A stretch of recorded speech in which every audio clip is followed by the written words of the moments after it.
Great. Good. Good Fantastic. morning. Morning. Good morning to you, Helen. I'm going to copy and paste this the Instagram account just below your name. Are you cool with that? Of course. Yeah, for That way sure.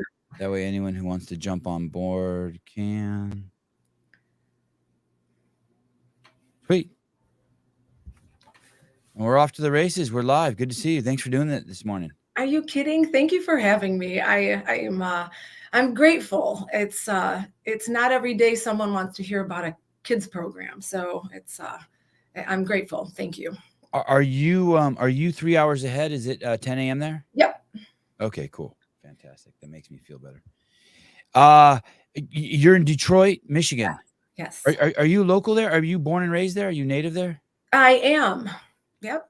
I And was how'd you end up there? Are your parents immigrants? I mean, the reason why I asked, my grandparents were immigrants, and my mom ended up in Detroit.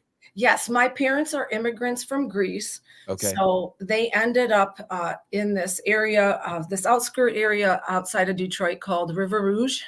Mhm. And I was born and raised here, but my parents did move back to Greece with me. So we lived back in Greece for a few years. Then we came back to the exact same area. A big Greek community in Detroit? It is a big Greek community. Where we were at is very multicultural, very diverse. Big Polish community, Hispanic, Black community. So it was great. Good upbringing there. Yep. I'm Armenian. Both my parents are Armenian. Yes, I recognized my husband's half Armenian, Oh, Kachadorian.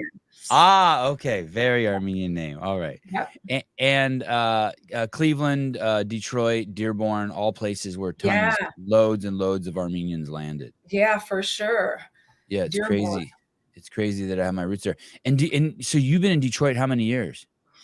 I've been here for probably the last 35, 40 years. Yeah, since we got back from Greece, I've been here. And Detroit was booming at one time, right? When you were a kid, was it booming? It was. And then it was a huge downturn. Everybody left the city. It was a lot of crime, a lot of businesses closed, left. So it was pretty bad there for a while. And now we're on a comeback. So now things are definitely changing. Detroit is a great city. I love it. And you got to come visit us. There's a lot to do here. There's a lot of good stuff. Cities that get revitalized have so much potential. Portland I don't know if you've ever been to Portland. Mm-mm. It's sad what ended up happening, but it had so much potential because it went through sort of a reawakening, kind of a rebirth. And in Cincinnati kind of is going through that. In Yeah, yeah. Columbus, there's these towns that were big towns, they got small and now they're growing again, and there's a lot of, I was just looking yesterday on Trulia at homes in Detroit. Wow, there's Yeah. crazy opportunity there. I know, right? I know. Crazy beautiful homes there that Yeah, are relative to California standards are so yeah. affordable.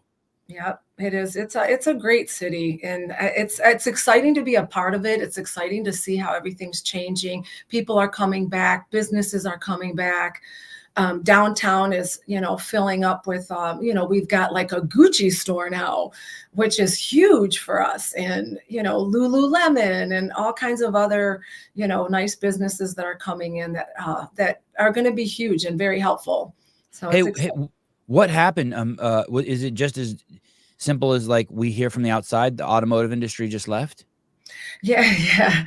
No, I think that, I mean, there's just a lot going on. There's a lot of new businesses coming in. Things are just getting, money's coming in, which is what we need. We But need I mean, people. when it took the downturn, what happened? Oh, What yeah, yeah, caused it? yeah. The automotive for sure. Yeah, It that was was a just big that. part. Yeah, it was a big part of it. Huge.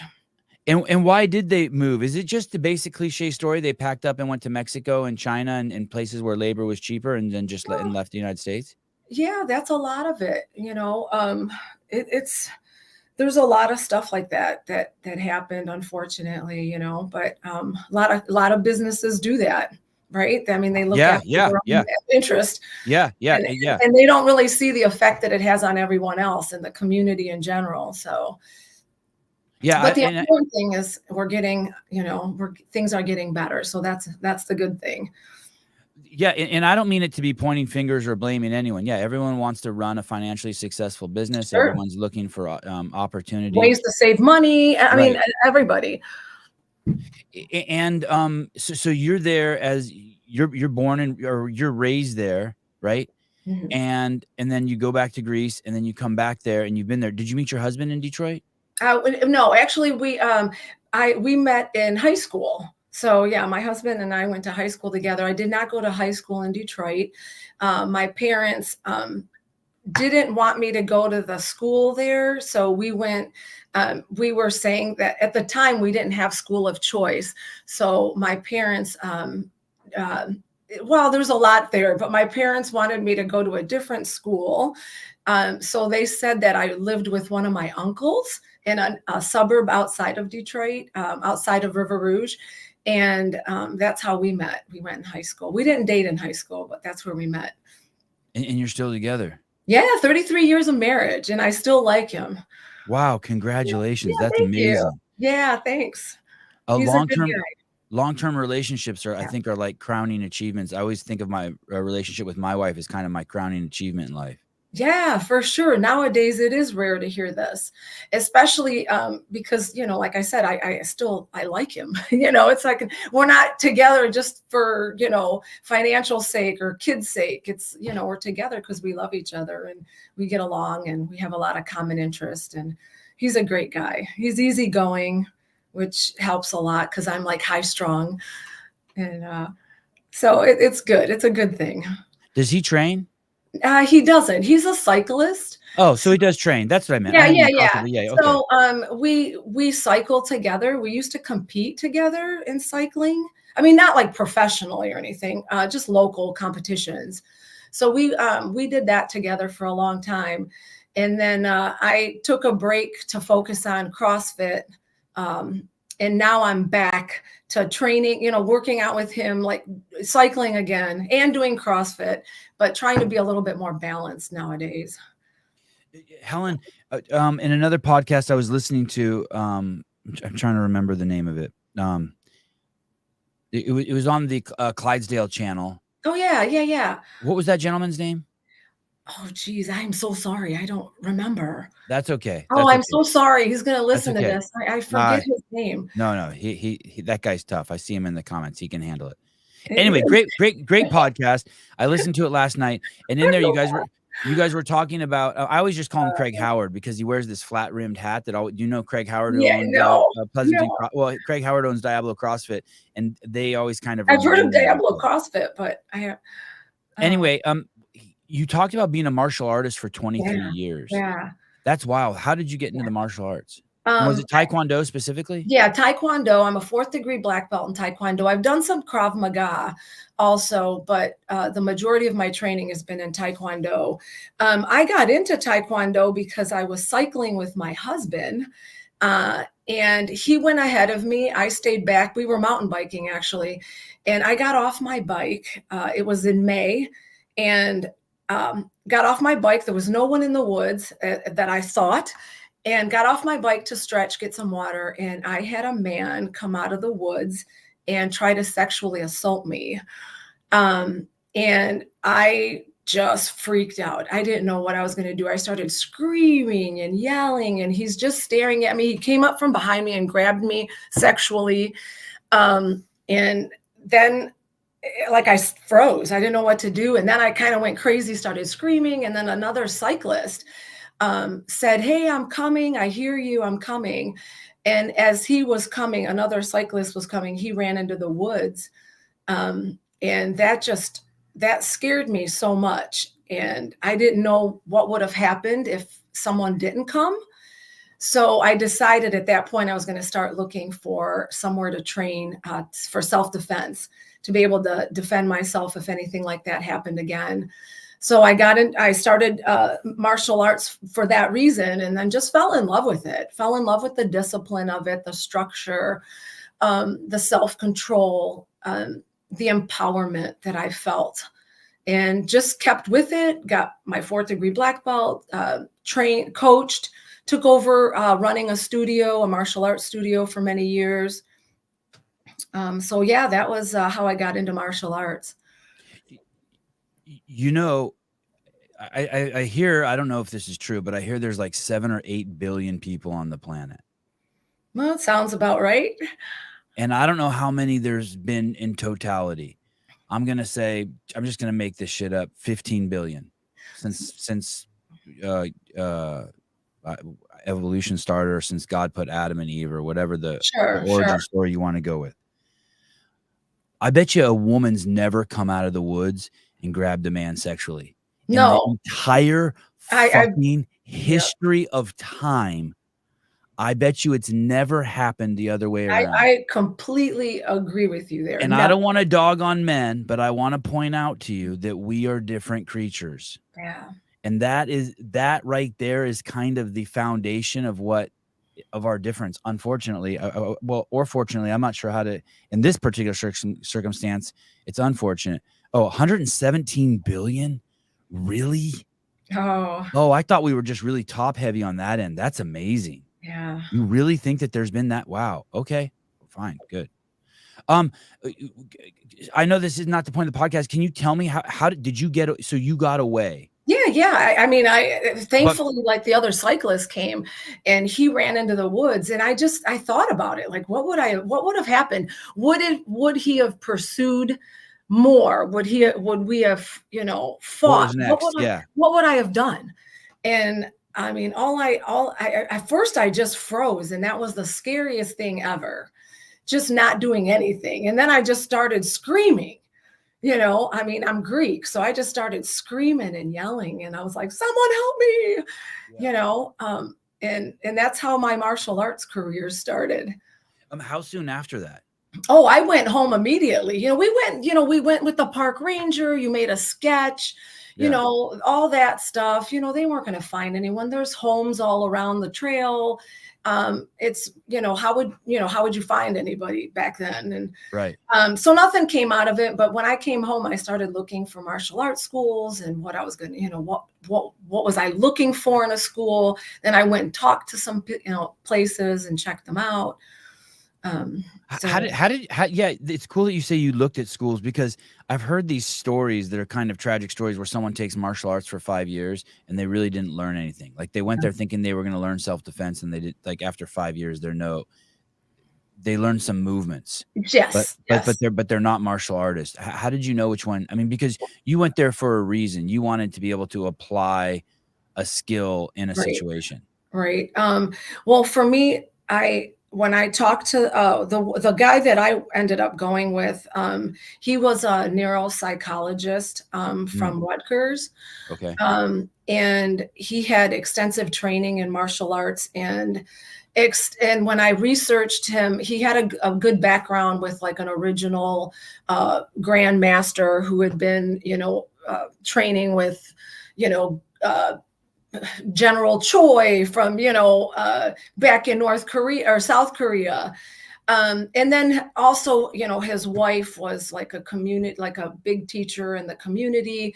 So I felt like they were, people that he had a good background, and talking to him, he was very, very knowledgeable, very into martial arts, but very much into, the psychology of humans, and incorporated that a lot into his training. I'll never forget him.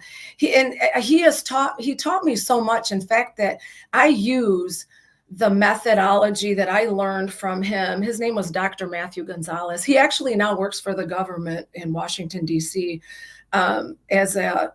Like when people came back from Afghanistan, he was like did brain studies on them and stuff. So he's in Washington now working for them. But he had such a great methodology of training, and I use that in my CrossFit Kids program now. I mean, I pretty much run this program very similar to how we ran our martial arts program, and how I was taught to interact with people and empower people and help people much deeper than just a physical level. How to interact and empower. I'm going to come back to that. I just want to ask you one more question about the martial arts. How did that change your personality? Do you think 23 years of Mm. Taekwondo? I feel it definitely has. I'm very disciplined. Savon, if you knew me, like if you knew me personally, of the people that know me around here, will tell you I'm very disciplined. I know you know how to take pain. You understand how to welcome pain and bring it along with you on a journey if you have to. Mm, And it becomes part of you, versus us wanting to get rid of the pain so quickly. You know, when something becomes difficult, our first response is, we got to get rid of it, got to get rid of it. Martial arts teaches you to learn from that, to bring it along with you as a partner on this journey that you're on. And, you know, you experience different, you know, what can you learn from it? How can you use it to benefit you? Versus rejecting it right away and wanting to get free from the pain or free from suffering. So it's a lot. It's a lot. But I'm very disciplined. I think that's one thing that I've learned. I think I was raised. What's interesting is not only was I not taught to, I liked what you said, take pain on the journey, but I was raised to avoid pain, discomfort. Yes. The Yeah. discomfort was actually something like, hey, you should avoid that. Yeah. That And doesn't that's feel what we're good. taught. That doesn't feel good. Avoid that. Yeah, avoid Yeah. discomfort. We're taught that all the time. If it's uncomfortable, get rid of it. But, you know, pain, discomfort, fear, all of those negative emotions that we experience can be used in a positive way, in a good way. And sometimes we do need to bring them with us, you know, and allow them to be part of our journey for at least some part of the time, not all the time, but part of it, you know. If that would have happened to you and you would have had 15 years of martial arts training, would it have gone down different? I think so. I would like to think it would have. I Mm, think I would have liked to have. I think I would have. I would believe that I would like to have taught him a different lesson, mm, of, you know, of what he did and what he thought he could do, something that would give him thought to never do it again. mm. So I would like to think that, you know, Yeah, it's, yeah, yeah, yeah. you never know, Right, but right. I mean, I had, you know, friends in the martial arts who were, you know, wonderful competitors that I would, you know, compete with and spar with, that had a real life attack happen to them and they completely froze. Mm. So you never know how one will respond, you know? My kids have been doing martial arts for Yeah, I see that. just almost every day they do. First of all, there's three brothers, so they wrestle and fight every day, but they have formal training almost every day for an hour, many days 2 hours, and even just this weekend, a kid started hitting. We had a big birthday party at the house, and one of the boys started hitting one of the girls, and one of my sons jumped in to protect the girl. But as soon as the boy started hitting my kid ran away screaming. I'm like, dude, you could beat You that kid never know. up. And he goes, I just didn't want to. I'm like, all right, I hear you. I'm just saying. And those are lessons we learn, Yeah, you yeah, know? totally. It's like, Totally. why? And we have to think about, why did I react that way? What Yeah, was it? What yeah. wasn't it? Something to reflect upon and go over. Yeah, you know what? That's good. I'm glad you're saying that. When the show's over, I'm gonna sit down with them later today or go for a walk and then make space for them and just ask them Yeah, like with no judgment. Hey, yeah, how did you make those why did you decisions? want Just to avoid this? You know, yeah, what was yeah, it yeah, inside of you? Was it yeah. a fear that you might lose control, fear that you didn't want to cause a scene? I mean, there could be so many Right, various reasons, you know. right. But what kind of martial arts do they take? Jujitsu? Jiu-jitsu Yeah. and then in striking and kicking. So kind of a mixed martial art. They do formal, jiu-jitsu. Muchacho I don't know what the if it what has the some sort of name like that. yeah, Um, or Gracie you Jiu-Jitsu. It's usually you like two forms, like Gracie YouTube or jiu-jitsu, Machado. YouTube jiu-jitsu. Um, well, oh yeah, there's a lot that comes out. You know what I think? Both, well, if you have to, well, see what form. It's kind of like you know, Taekwondo. There's like World Taekwondo, International Taekwondo. There's like sects that like they break off So Gracie and Muchacho are typically the two in jiu-jitsu that go off. Both are very good. In fact, I think jiu-jitsu is probably one of the most practical martial arts out there, because most fights will end up on the ground, and you need to know what to do when you're down there. You need to know what to do when someone's on top of you or someone's trying to, jump on you. That is probably one of the most practical things. Krav Maga, do you know much about Krav Maga? A little bit. Yeah, a little bit. You got to look into that. Crazy stuff. Israeli military fighting. I mean, this stuff you can train to kill people. It's pretty intense. Good stuff. I mean, good stuff in a positive way. I'm not sitting here to tell you, go out there and learn how to, kill people, but just good, practical, empowering forms of martial arts. Right. They do a lot of gi. They do a lot of no gi. They do a bunch of tournaments. And then, of course, they do a lot of striking and kicking. Just I watch their videos. Private classes. Yeah, they're fun. That's great. Yeah, they're good. Sorry, I don't want to take we're getting off on a tangent here. Sorry. No, it's talking important. About martial arts brings up all the old days. I love it. Did you used to compete in tournaments? I did, yeah. Yeah. How'd you do? I did all right. I broke I fractured my shin. So kicking someone. Almost broke my nose. Just all kinds of fun stuff through the years, Blocking a kick or applying a kick. Blocking. Obviously I got punched in the nose because I didn't block. I missed the block. Right. It came out of nowhere, man. I was seeing stars. When they tell you see stars, I was seeing stars. I thought I was going to go down. But that was probably the worst one. And then the shin was colliding with someone blocking me. So that was brutal too. Did you have success? Did you win tournaments? Yeah, I've won some tournaments. Yeah. Good on you. That feels good. Yeah, it does feel good. Yeah, I think I feel like I was a good, pretty decent martial artist. Nothing, no world champion out there, but I think I was just decent in local competitions and stuff like that. Your husband support you? Yeah, he's great. He supports me out of all my crazy ventures. And why stop? Why not keep doing? Is it a time thing? Why? Because you did. I heard you say you retired, and that I twitched. I retired martial arts back in 2018. Because I was running helping run a martial arts studio. My instructor that owned the studio that I was telling you about, Dr. Gonzalez, when he went to Washington, he still owned the studio here. And I was helping run it, me and another instructor, while he was in Washington, D.C. And then eventually he sold it. I continued on with the new owners, and for several years, they were great. Very supportive. They're super supportive of me and all the stuff I'm doing with the kids right now. But I just can't do it. I wanted to try my, like everyone else in CrossFit, you want to see how well you do competing in CrossFit. So I wanted to focus all my time on competing, doing CrossFit, and seeing how things would go for me. Wow. So I couldn't do both. I just couldn't. I tried for a little while, but it was just impossible. You were biking though and doing martial arts. That was kind of same time biking. Yeah. And I did marathon running. I've done it all. I've competed with cycling and marathon. I've done 6 marathons.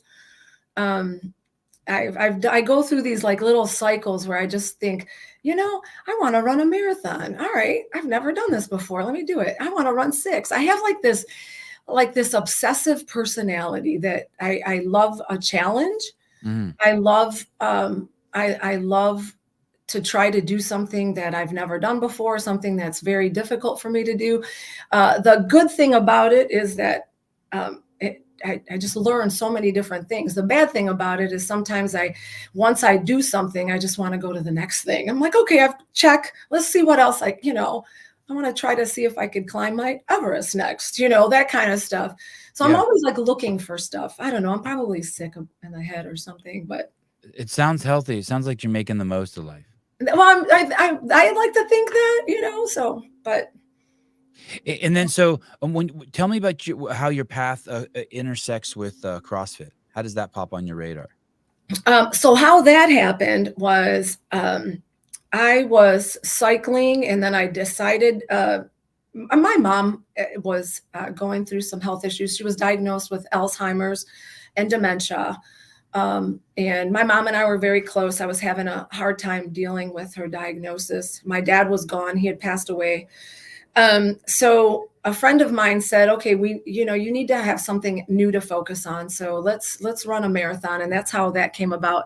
So he said, hey, I know this guy, who's a CrossFit coach, and let's hire him to help train us during, the off season of, the starting of this marathon training. So I'm like, cool, let's do it. So did you know what CrossFit was at that time? Had you heard I of had it? heard of it. I had heard Okay. of it, but didn't have much of an interest in it. And I thought, yeah, let's get this guy. What year was this? This is 17? Yeah, this was no, I think it was before that. Okay. I think it was 15. Okay. So we hire this coach, and we go to the CrossFit gym where he works, and it was a pretty big box. So there's classes going on one side, and we're doing like private training with him on the other side. And while he's training us into doing all this stuff, I keep watching the classes, and I'm watching people doing handstand push-ups and climbing ropes and walking on their hands. And I was so intrigued by that. I thought, oh, I wonder if I could do that. So to make a long story short, I continued training with him for a while, ran the marathon. When it was over, I thought, I think I'm going to keep training with this guy. So we just continued for a while. And then he kept encouraging me to try a class. I eventually did. And then it was like game over. Then I found something new I fell in love with and wanted to pursue.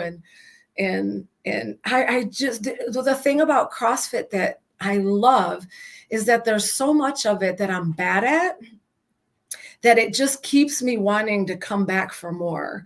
It's like I keep wanting to chase that carrot, because there's just so much you're not good at. There's so much to try to pursue and get better at, that you just never lose interest. It's just a great methodology of training. I loved it. Was this at Core City? No, this was at CrossFit Downriver. This was a gym near my home, which is about 15 minutes south of Detroit. And then did your friend stay with CrossFit too? Yes, he did. Oh, yeah. wow. Okay. Yeah, he did too. We both did. And we both started the classes together, and we would train together. And he was much older than me. Kevin was probably about 8 years older than me. And he was an avid marathon runner. And I lost him. About a year and a half ago. He died. From what? From cancer. Oh, what kind? He had a bone cancer. Oh my goodness. Yeah, it was pretty rough. We've had a long journey together, but he was the one that I credit to kind of, bringing me into CrossFit. You're not supposed to die if you do CrossFit. I know, unfortunately. Doesn't always work, right? So someone's gonna be like, dude, that's stupid. Everyone does. Yeah, I know. No, I know. That wasn't serious. Just take your fingers off the keyboard, step back, relax, take a deep breath. Aw.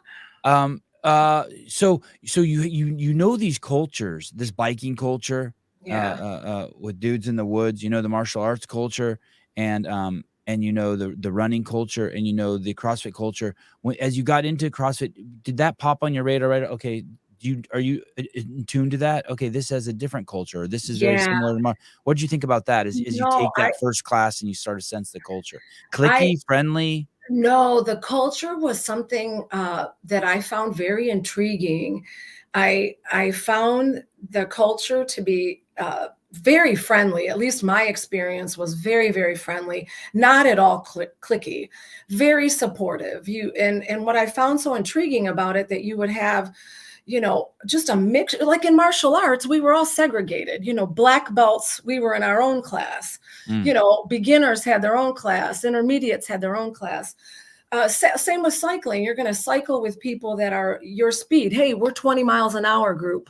You're the 25-mile-an-hour group. Okay.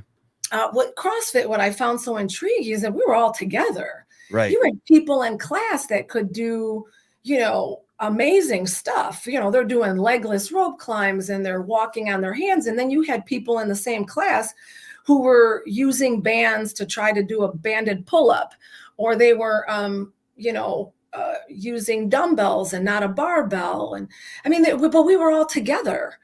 And advanced people, new people, the intermediate people, we were just all hanging out in the same class. And I felt, we were all inclusive. We were all the same. We were all suffering together.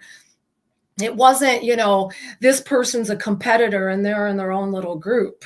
Yeah. We were all together. And I love that. And I found that I just wanted to be around that, because you can learn from an advanced person, you could learn from a beginner, you can learn from anybody if you're open to it. Anybody, just all the ages, all the sexes, all the diversity, adaptive, whatever. Yeah. I remember the first time I went to my mom joined a CrossFit gym, and the first time I went and visited her there, she was the oldest person there, and I don't remember seeing any other white people there. It was like 50 Filipino people. Wow, that's amazing. Yeah, but she never said anything to me, but that was her gym, right? Little old white Armenian lady with the 50, and they loved her to death. But of course there were boys there, girls there. But yeah, no one, what a great, I never even thought of it like that relative to other sports. The fact that we scale and then we all jump in together and get at it. Yeah. And we're all part of the same group. And that's what I fell in love about the sport. And that's what I feel so passionate about it, is because that's very different. That community is very different than anything I've experienced and all of the stuff I've done. I went to this seminar the other day that Athena Perez puts on, and it's a large-bodied seminar. It's basically how to work with people who are like really, really overweight, right? Like, like it's turned into like everything's different for them. And one of the things that they did is you went out on a run, and if you're supposed to be 150 and you're 400 pounds, you might barely be able to walk.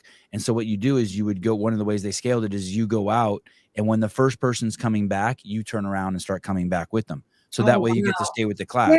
Yeah. And so you still get to compete with them. Yeah. Scaled to the level with the whole class, and it's scaled on the fly. And you're right. All that shit is cool. All that stuff is so cool about CrossFit. So you start taking it, and how quickly do you become proficient? And with martial arts, you obviously keep wanting to dig in, and like you're saying, like, hey, you wanted to go to other studios, you were researching instructors. Where does your journey take you, and how quickly with CrossFit you're like, okay, I did private instruction, now I'm doing classes, I want to set my goals on another thing? Was it competition? Was it the level 1? Was it to teach? What was it? No, it was the open. I remember, I remember being at this gym at CrossFit Downriver, and I remember, them making a big deal about this competition that was online. And everybody was just making such a big deal about it. Everybody's all excited about it. And back then it was, I think, 5 weeks long? Back then, 6 weeks. I hope they do it 5 weeks long again. I like 5 weeks. Yeah, it was longer than it is now.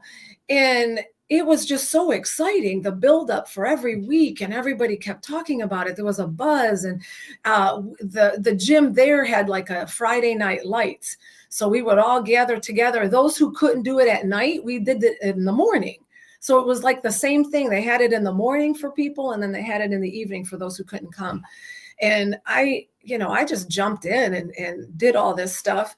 I had a great cardiovascular endurance background from cycling and running, but just couldn't do all the other, like I couldn't do all the gymnastic stuff at the time. So I was, scaling everything. But I think I ended up being in my age group, like the number 1 scaled person in my area, it was like, and to me, it was like such a huge deal. I'm like, I'm number 1 and I'm scaled. Now I think about it and laugh, and I go, oh my goodness, I was so proud of myself, and then of course, you just try to pursue the next stuff, What year was that you did the open? Oh geez, was it 2015. I don't know. I think I've done the open how many years? Doesn't it say like when you go on your little Yeah, on your profile. yeah, it's been a while. Do I know how to do that? I don't know. I've got the thing. So what is it? 8 years now it's been? Just type in Helen Taylor CrossFit Games. Oh, look, it's taking me to your athlete profile. Oh, we're the same age. Oh, it's got a Taekwondo picture.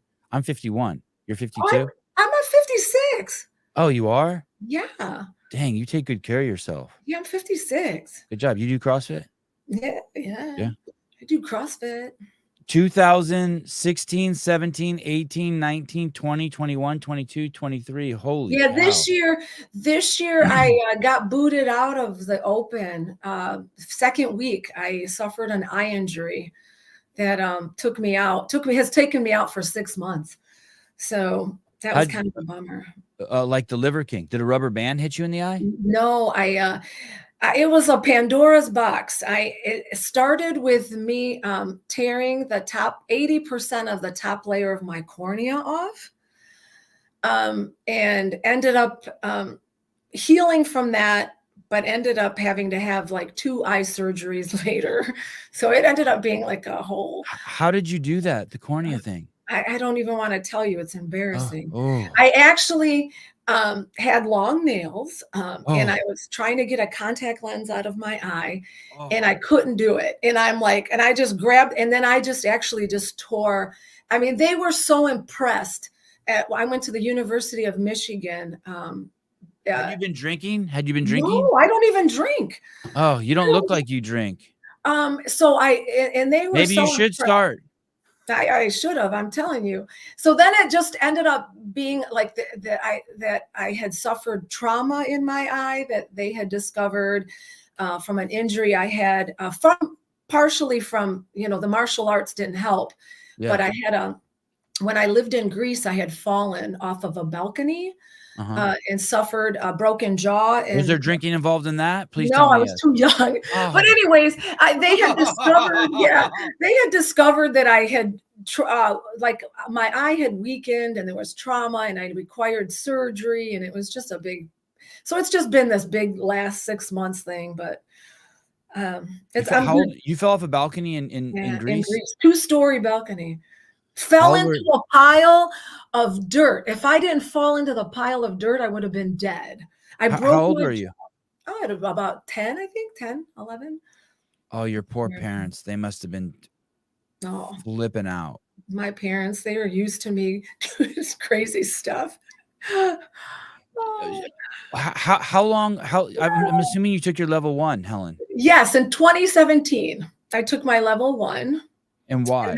And then because that's what I do. I coach. I spent so many years coaching martial arts, and I have a strength and conditioning background, primarily geared towards kids and middle school kids.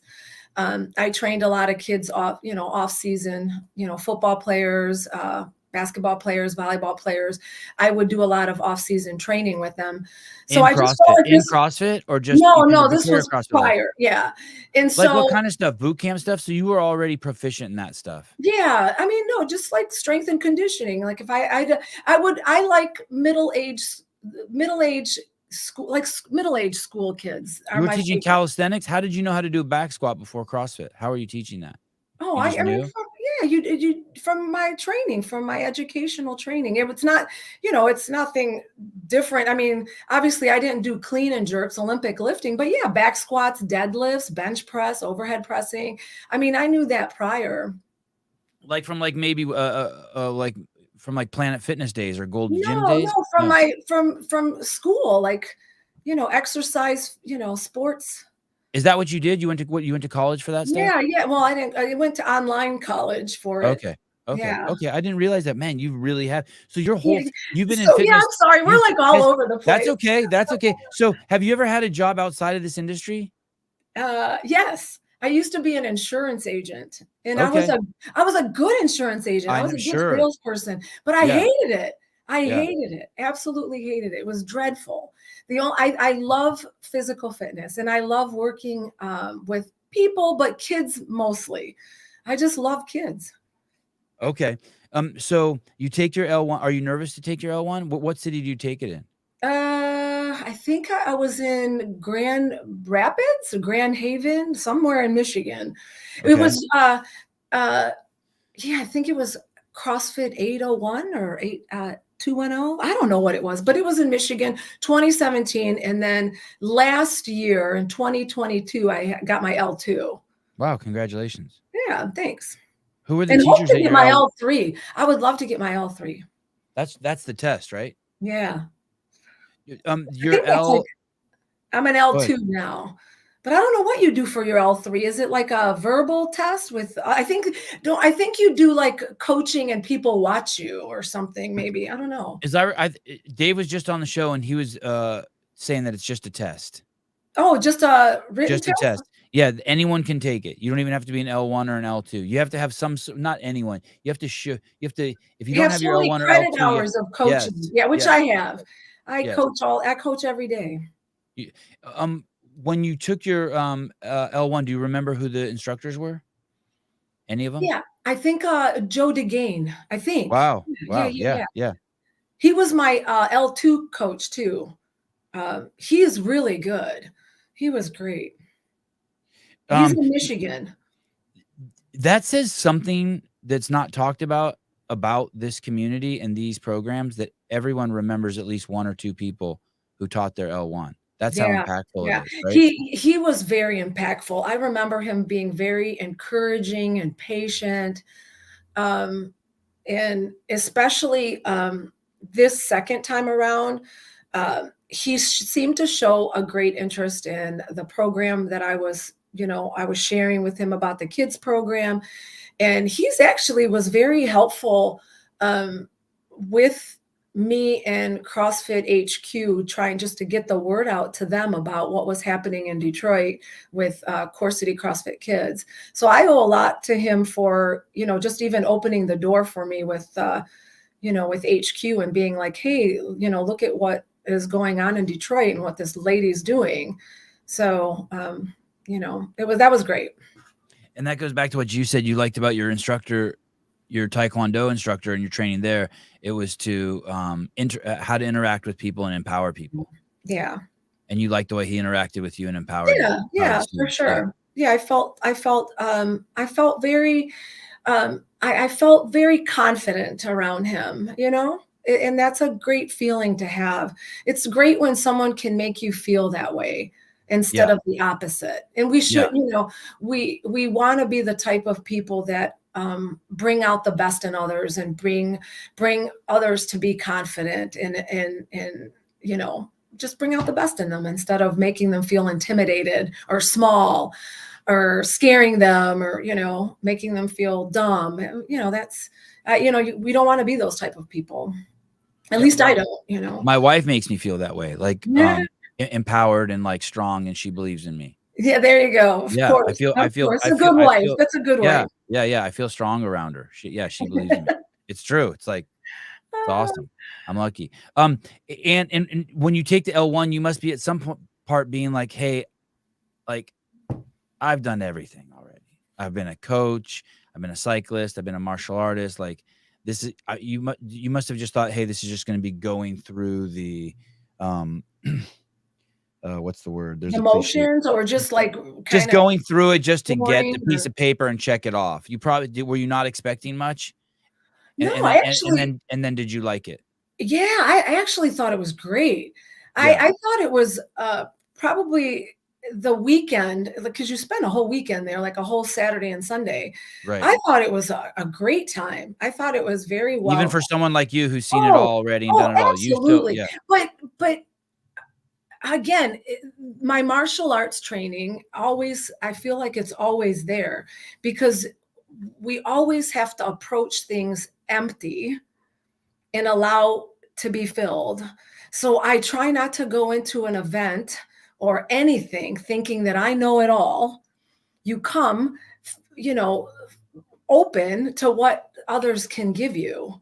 So that's the way I approach it. I don't approach it like, well, I already know it all. I know I'm so good. No, it's like, hey, I'm empty. This is something that is new to me, CrossFit. Even though I know how to back squat and bench press and overhead squat, this is new. I'm empty. Fill me, teach me. How could I be better? That's martial arts. That's my life in martial arts, coming back constantly. I mean, I took the L1 and it completely changed my life. But I mean, I was also the kid that got picked after girls in PE. Like they would pick the teams, and then some girls would get picked, almost all the girls, and then I'd get picked. Yep. Yeah, there'd be like some kid with a cast that got picked before me. Aw. Ridiculous. Oh. Becky Harsh was at my L1. Audrey likes Becky Harsh. Yeah, people know their L1. Lisa Ray and Curtis Bowler were at my L1. Just took my old brain a few minutes. Yeah, great, amazing staff. Lisa Ray, Curtis Bowler, crazy good staff. Allegra R. Good morning, Sevi. Hi, what's up? Helen's enthusiasm, passion, positivity is contagious. Can feel it by just listening to her. Yeah, she's awesome. Thank you. That makes me feel good. Thank you. So you take your L1, and before you take your L1, have you had a discussion with the owners of CrossFit Downriver at the time? Yes. That maybe you would be taking it and you wanted to come back and coach, or was it just? Oh no, that was that was already set before. I was like, I'm going to go take my L1 so I can coach. Yeah, I was not like prior to that. Okay, so you knew you were taking it to coach. Yes, for sure. Okay, and then you come back and you just, what happens next? You just jump in and start teaching classes at Downriver? Yeah, I think I did, if I remember. Yeah, I don't think it was anything that took me a long time. Yeah, I think I did. I pretty much get right into it. And then, so you're cruising along there, and then how does your path cross with Core City CrossFit? How do they get? Well, it's like a little bit further down the road. Okay. And I don't want to take up too much time. No, Helen, take your time. Take your time. From there, all right, especially if there's violence or nudity. No. You have it in your mind. I'm like, okay, so I was at CrossFit Downriver. I loved it. Everything was great. It was a good place.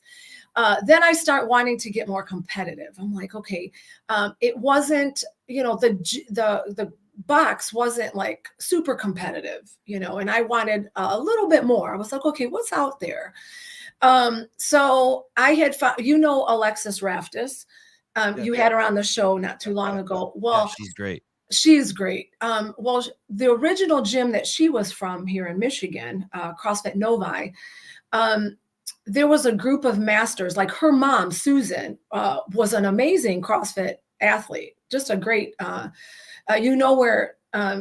where Alexis gets it from. Susan was a great athlete. So CrossFit Novi had was known for having a lot more competitive CrossFit athletes, young and masters.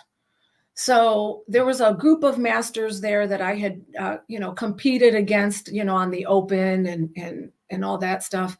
And then Sophie Shaft was over there training as well. And she's a games athlete for the teens. So they had a big group over there, and I thought, I'm going to go over there. It's like a 35-minute drive from my house. So I ended up talking to the owner, asking him if, he needed a coach, because I'll coach over there, if I can train over there for free and be in that competitors class with everyone there. So that worked out. I ended up, I would drive 35 minutes every day, 5 days a week, to train over there with these people. We had like a 3-hour competitors class. And then I would coach. I would rearrange my whole schedule, so I would be there like the whole afternoon, train and then coach, and then I'd come back. And so I was there until. What's your husband do, Helen? He retired from Ford Motor Company. He's a mechanical engineer supervisor. He retired from Ford, got his 30 years in from Ford Motor Company, and now is working for a startup company. Wow. So yeah, he's I tell you, he supports my craziness. Yeah, I love him. All right. Okay, go on. Okay, go on. So that's how. So I was there at CrossFit Novi until COVID hit.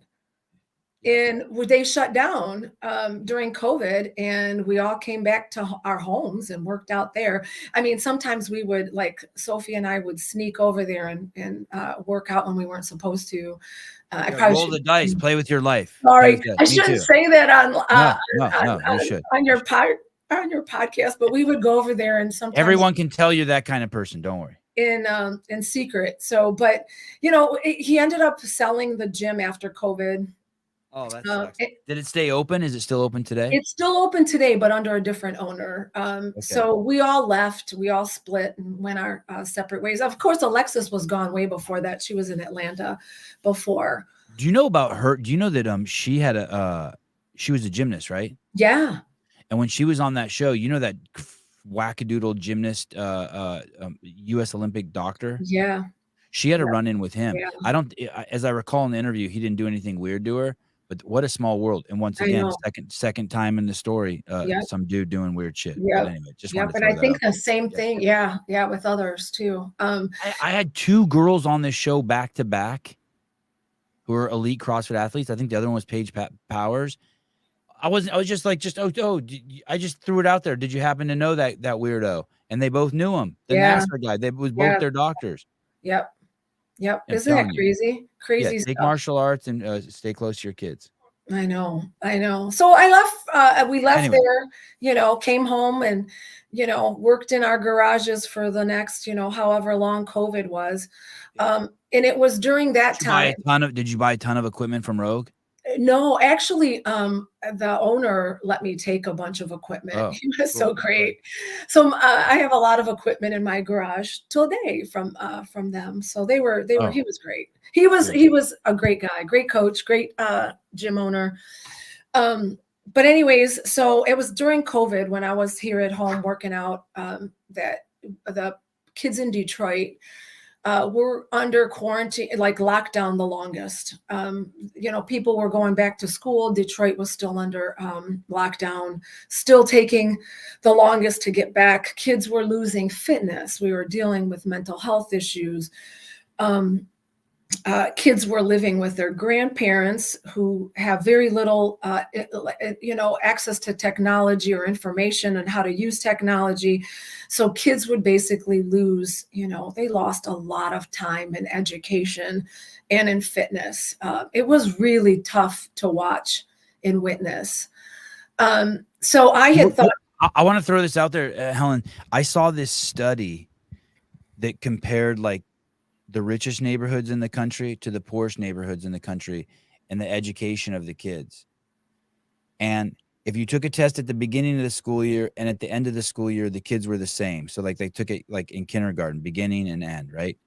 And then over the summer, the wealthier kids would continue to do better on the test when they came back than the poorer kids, because those parents were sending their kids to martial arts camp, to Europe, to summer camps. Well, those other kids were in situations where they weren't growing. So it wasn't even so much that their school was ass. It was what was happening when they weren't in school. Absolutely. Which I thought was kind of a phenomenal study. I mean, I know it's an oversimplification. No, but it's so true. But yeah. So true. And my experience. But also those kids also are very independent. You see 6-year-old kids who already can walk the streets and then you see 20-year-old adults who can't handle themselves on the streets at all. So I mean, there is anyway. Okay, right. I get it. Yeah. Okay.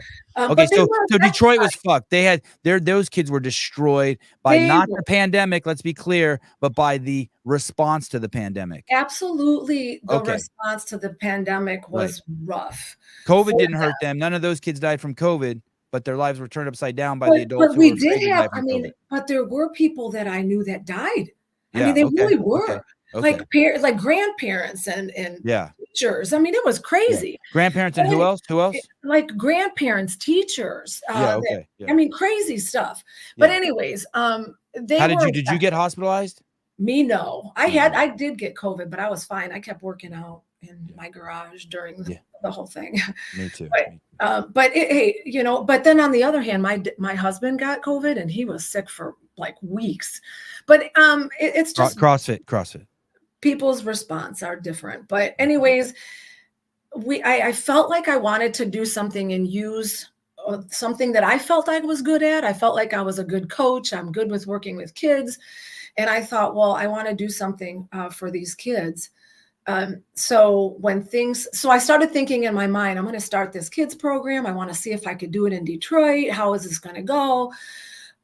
So I had some acquaintances that I had heard that had started this new gym in Detroit, in Core City, Detroit, which is a little borough, kind of like, like New York City. You have the Upper East Side, the Upper West Side, Harlem, that kind of stuff. So Core City is just a little borough in Detroit. So they were opening up a CrossFit gym there. And they were looking for a coach. So I reached out to them and said, hey, I'd love to come up, coach for you guys. Would you be interested in me? I want to start this kids program. I have experience doing this. What do you guys think about it? They were totally supportive. So here I am, so enthusiastic, getting in there. And let me tell you, it was like hitting a brick wall. I had nobody in my kids program. I couldn't get anybody to come. Nobody knew. I know this is hard for us CrossFitters to understand, but nobody knew in Detroit what CrossFit was. I mean, I went to schools. I talked to teachers, administrators, coaches, athletic directors. Do you know what CrossFit is? Nope. I'm like, how can they not know what CrossFit is? Some people did know, like some people were like, yeah, I heard about it, but it's something that, I can't afford. I did have others tell me, that's a white person's, sport. I did have a few people say that to me. Racist. That's not, no, they didn't say, they just said, hey, it's a white person's, sport. I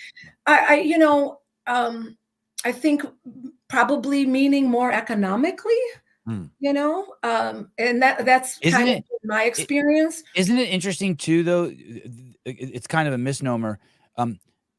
The reason why CrossFit is the cheapest and most inclusive sport is because you don't need a gym. You don't need a CrossFit gym. Everything's free on the internet, and then you could do it at the park. That's the way I used to do it. I used to just watch it on the internet, and then I would go do it for free at the park. I would go to the elementary school. What I mean? Right. We don't have those. We don't have it where I'm Okay. at, Core City. We don't even have a park. But you don't need to go to a Gold's, I didn't need weights, or I could do it without. Sure. As far as sports and athletic things go, it's like you can dig in. I'm not saying it can't be. I'm not saying everything can't be more helpful, but I'm just saying like. Right.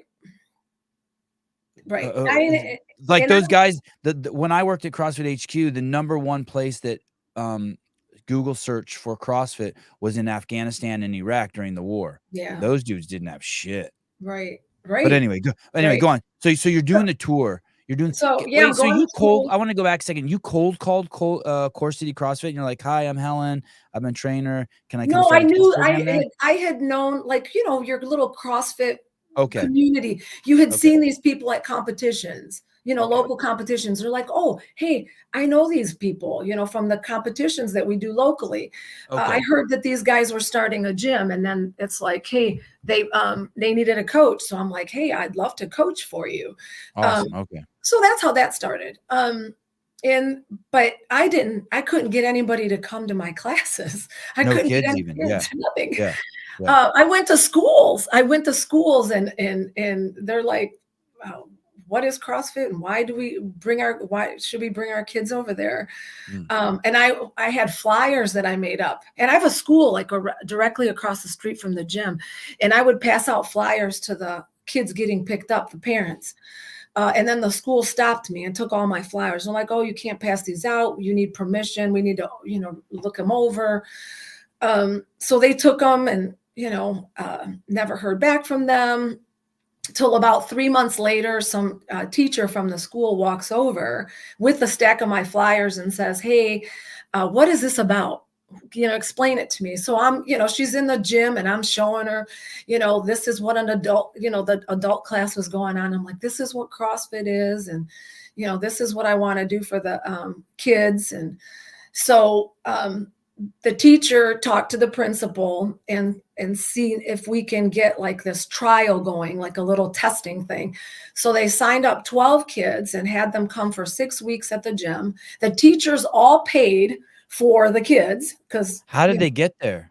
oh, they walk across the street, but that was Oh, like a oh, whole oh, other that was like oh, a whole other that's cool. legal thing. That's cool. Okay. Well, crossing kids over a street is not so easy, as Uh-huh. it sounds. We have Uh-huh. to sign all kinds of papers. If someone gets, crosses the street, we've got to have permission, walking them over, walking them back. Nobody gets lost, nobody gets hit, nobody runs away. I mean, there's just Right. all kinds of stuff. Right. So that's how that started. And the teachers paid for 6 weeks. The kids loved it. The teachers loved it. And that's how CrossFit began in my community, CrossFit Kids. And now it's crazy.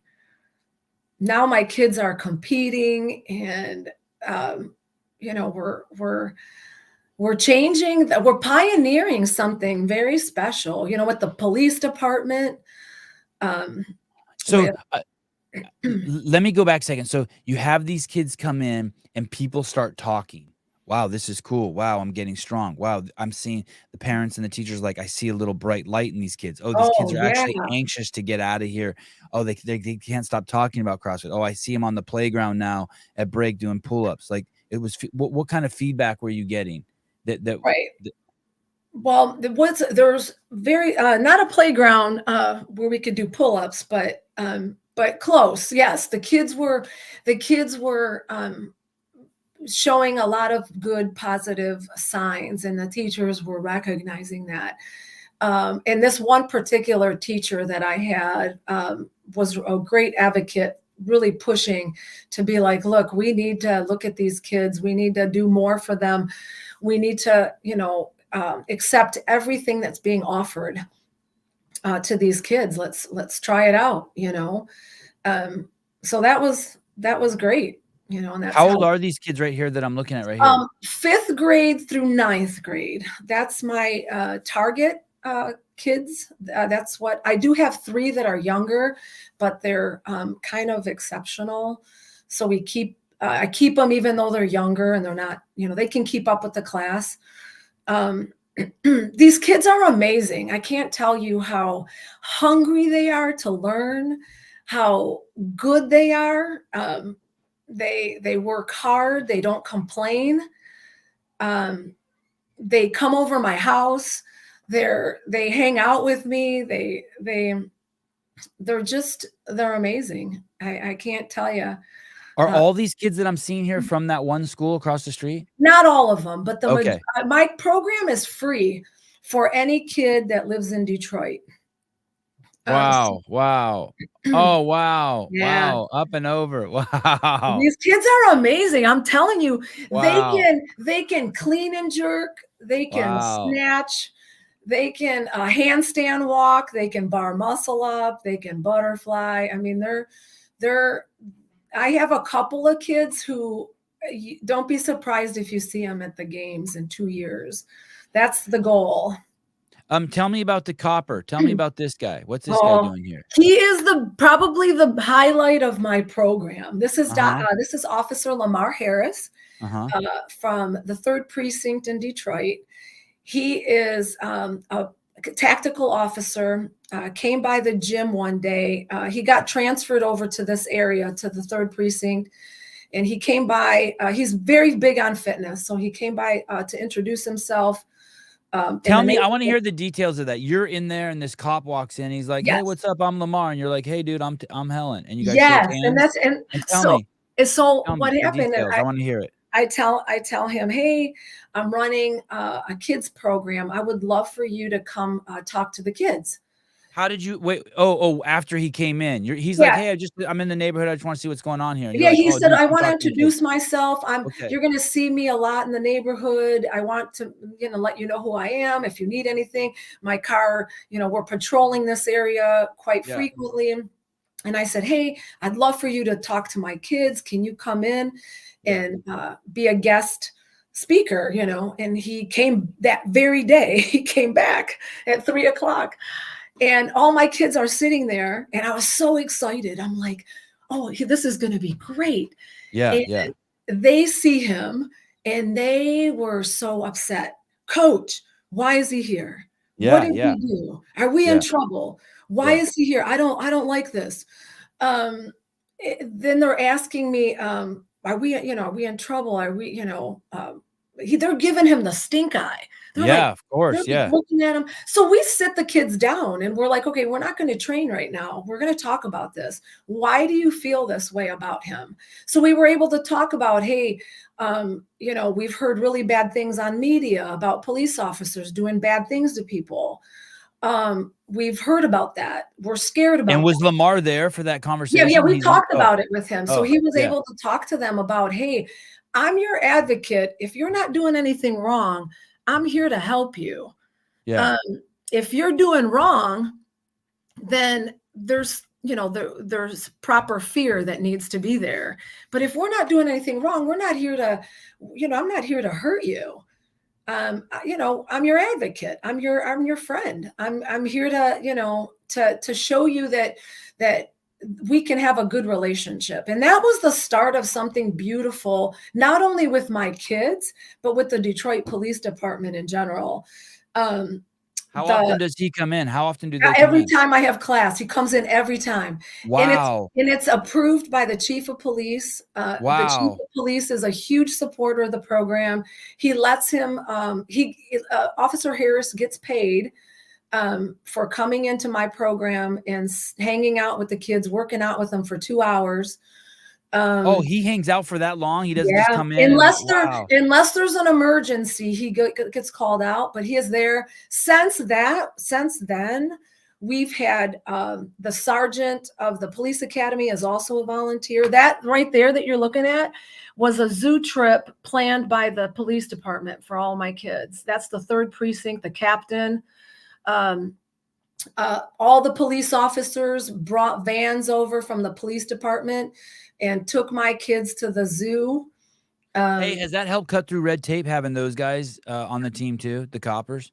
it was, you know what? The chief has approved it. It was hard, but now it's like it's a known thing. They've done local news stuff on the program from the local news, media. Yeah. Channel 7 Yeah. came out and has done 2 stories on us with the police department. They're huge advocates of the program. They helped us with my backpack drive. They're great. I mean, like I said, this whole trip was theirs. They planned it all. They paid for it. It's been incredible. It's been incredible to see my kids love the police officers in our community. They know them by name. There's Officer Darcy. There's, Sergeant Burkowski. There's Officer Harris. And they hug them. We go to Lions games together and, Detroit Tigers games together. It's been incredible. He works out with them like you see here. Well, how long has this been going on, the relationship with the Detroit PD? It's been 1 year exactly this month. Congratulations. Hey, do you know who Matt Schindeldecker is? I do not. I'm This is sorry. Should I know? no, Sorry dude. if I don't know you. No, Helen, not at all. So this guy's been on the show. Oh, He yes, owns wait. I think I do know, but was Matt sick, right? No, he wasn't sick. Matt No. owns a CrossFit gym in No, I'm thinking of someone else. Ohio. I can't believe I Okay. remembered that. And I can't remember the name of it. He'll tell me in 1 second. And basically, he has a program that has spread now to 14 different states.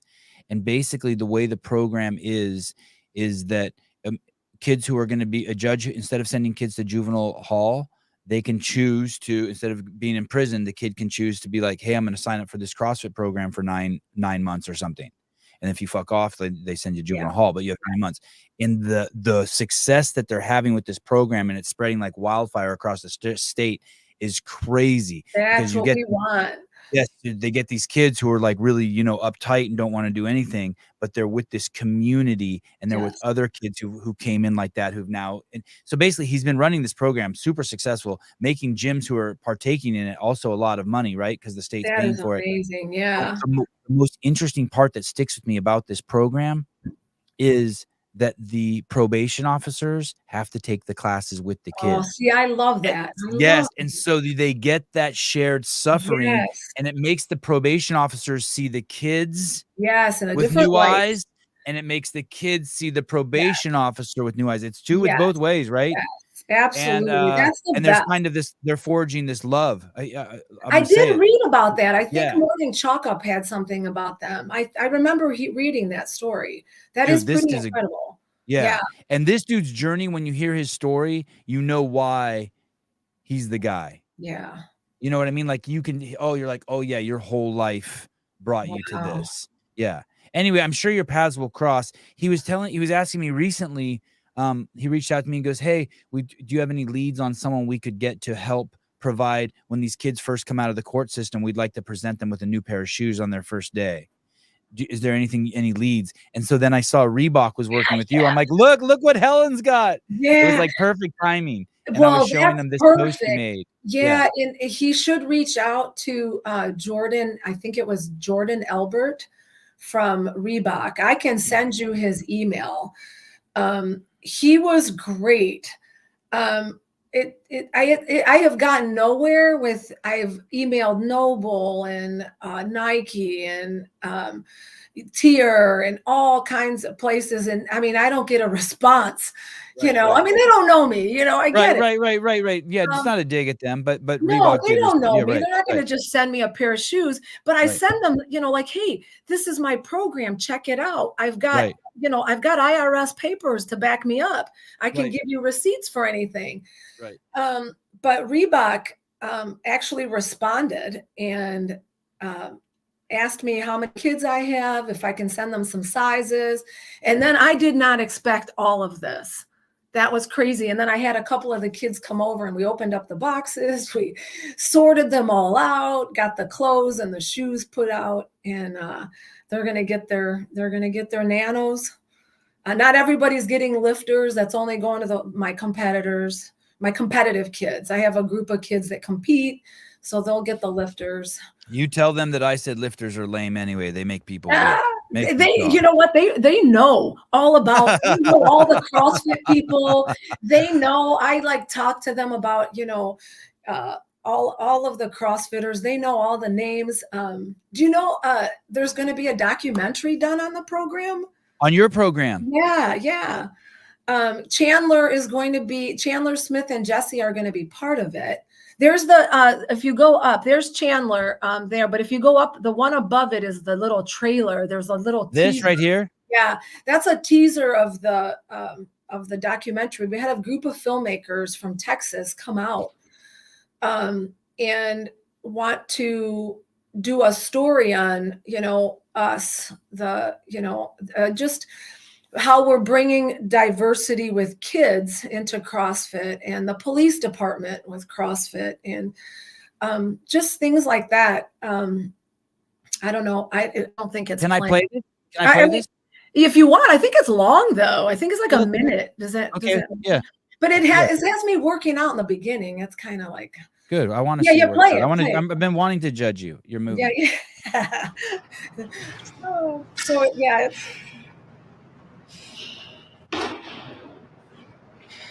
But this is the teaser. That was funny.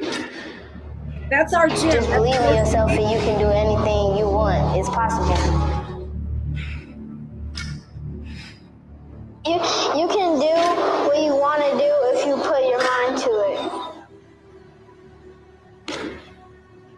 Keep trying. Don't fall down when somebody said you should not be this or be that, but you should be anything you want to be.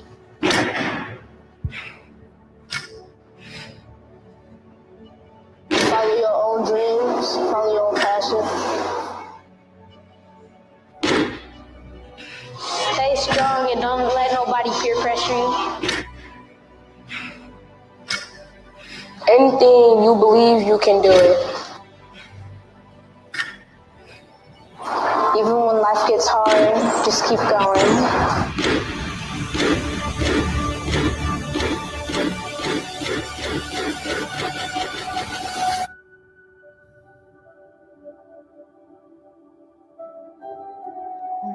I get teary-eyed watching it. Oh, it's so the smiles. It's all just. It's like someone said. It's all just contagious. Just seeing But you people. know what it is? It's Yeah, like tell me. if you knew like the stories behind the kids. When I watch that and I get so teary-eyed because I think, the struggles that they face, the stuff that they've gone through, isn't stuff that I've ever had to deal with as a kid. It's just, it's really, it's sad. There's a lot of heartache. And then to see them being able to go to a competition, like here they're with Adrian Bosman at This is crazy. He came to Core City? No, Adrian did? I took my kids to the compete at the Pit Teen Throwdown. Oh, So sweet. he was there and I introduced him to the kids and we talked. He watched them, do some stuff on the bars. He took pictures with them. The kids know who he is. They know who, Dave Castro is. They know all the athletes, that you could talk. Here's some of the pictures of them competing above. If you go back down a little bit, they're at the Pit Teen Throwdown. Oh, The here. ones above, yeah, like here. Oh my God. How old is that boy? Ron's 11. Oh, he's so cute. Look at him. He's such a little boy still. And he can do so much. I mean, he's incredible. I have 3 little boys. I have 2 6-year-olds and one that just turned 9. I just love this. This was such a great experience for them. I took them for 4 days, to the Pit Teen Throwdown, and they invited us, and it was just incredible for them to be competing with the top teen athletes in the world. They were able to meet, games athletes, Caden. So Sweet. it was just incredible. They roomed with them. They roomed with the game athlete boys, Here, if you go back down, you'll see Caden and Raheem working out together. Nope, keep going. They have their shirts off. Keep going down the other way. Nope. Am I going the wrong way? Oh, okay. Yeah. Wait, keep going. Right there, right? You see them both with their shirts off. So watch that video. Crazy. That's Caden. I think he was like I remember seeing him at the games. I remember seeing that kid at the games. Yeah. And so he's rooming with my kids, and they're out there playing all day long when they weren't competing. They're doing, turnovers and walking on their hands. And he was crazy. He was playing tag with them in the middle of the night, basketball. They're running all over the facility, swimming together. All of the kids were just amazing. They took all of my kids and were just, Hey, the kids that don't make it in your program, why do you think that is? Do you like the kids like maybe who show up for a week and then don't continue? Why do you? What's the main cause? Usually, they don't want to work, and my program is not fun. I mean, we don't do a typical CrossFit Kids program where we play a bunch of games. They're there to work. I do this for free. I don't pay myself. I'm not going to sit there and play games with the kids. We make it fun because of who we are in our environment. Yeah. But I'm not there to play games. You're going to be there. You're going to work. If you don't work, you're not going to be there. I have a waiting list of kids. I saw them jumping over the plates. Plates. Yeah, you don't have to be good. You just have to work. Do you have kids who just like are just horrible movers and just like are just horrible athletes who come to the program and if they're you know what? I have one girl, and I think she's on our Instagram program. She's probably, she's a bigger girl, but she works hard. She might struggle and not being able to keep up with the rest of them. So we scale things, but working hard is what's required. She works hard. They just have to work hard and keep up, not complain, get good grades, stay out of trouble, and they can stay in the program. And as long as they want. Mary Mansour from Toastmasters, Helen. As a Detroit native, I just wanted to say thank you. I believe that what you're doing has the potential to change the city. Has changed the city, right, Mary? Has already changed the city. It has. We've already, with the police department, and the kids now know CrossFit. Our community, though parents of my kids know what CrossFit is. They're telling their family, about CrossFit. We had our own CrossFit competition. You'd see that on our Instagram. We had it back in June. We had our own competition where an adult from the CrossFit community could partner up with one of my kids and compete. We had prizes it was like a legit competition. And we invited the parents to come. And this is the first time their parents were seeing their kids compete. First time they ever heard of they saw what we were about. And it was the response from the parents were incredible. Tell me. I want to hear that. You mean this? I want to hear the response from the parents. Tell me about that. They were incredible. They couldn't believe, what their kids were doing, because typically they never come watch their kids. Right. Right. So So mom's walking in there seeing her 11-year-old boy front squat 75 pounds for yeah, reps. we're doing like, a bar muscle up, and she's like, wow, oh my goodness. And the crowds, going nuts when this kid, Jamal, this kid did his first bar muscle up at the competition. His mom, grandma, aunt, uncle were all there. They all witnessed what we love about the CrossFit community. Everybody's around this kid. And he gets his first bar muscle up there, and the kids were just going. I mean, the audience was going berserk. It's kind of further down on the Instagram. I post so much. How old's this kid? How old's Ron? That's Ron. That's 11. He was the one competing that you saw at the. What a little stud, dude! Look at you should see Raheem. This guy here, the one with the do-rag on him. Yeah. He's 2 years from now. Savon, he's going to be at the games. Yeah. This kid is incredible. You could just tell by his demeanor, Raheem's demeanor, he's a good dude. Look at him. Yeah, they're just good kids. They just love being there. They can't wait to come to class. It's like bam, elbows up. They're texting me. Can we do overhead squats today, coach? I mean, when do you hear that out of kids? Yeah, and look at this kid's feet. They don't even move. His heels, he got no wiggle on his heels. I mean, they're good. Yeah, it's crazy. It's all and they're so skinny too. It's like, oh my goodness, all that weight, and you're still just a little man. Look at this. He's really good too. Davin. He's a good kid.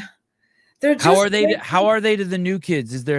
How are the kids to the new kids? How often do new kids come in, rotate into the program? I'm on I have a waiting list right now, so I'm maxed out.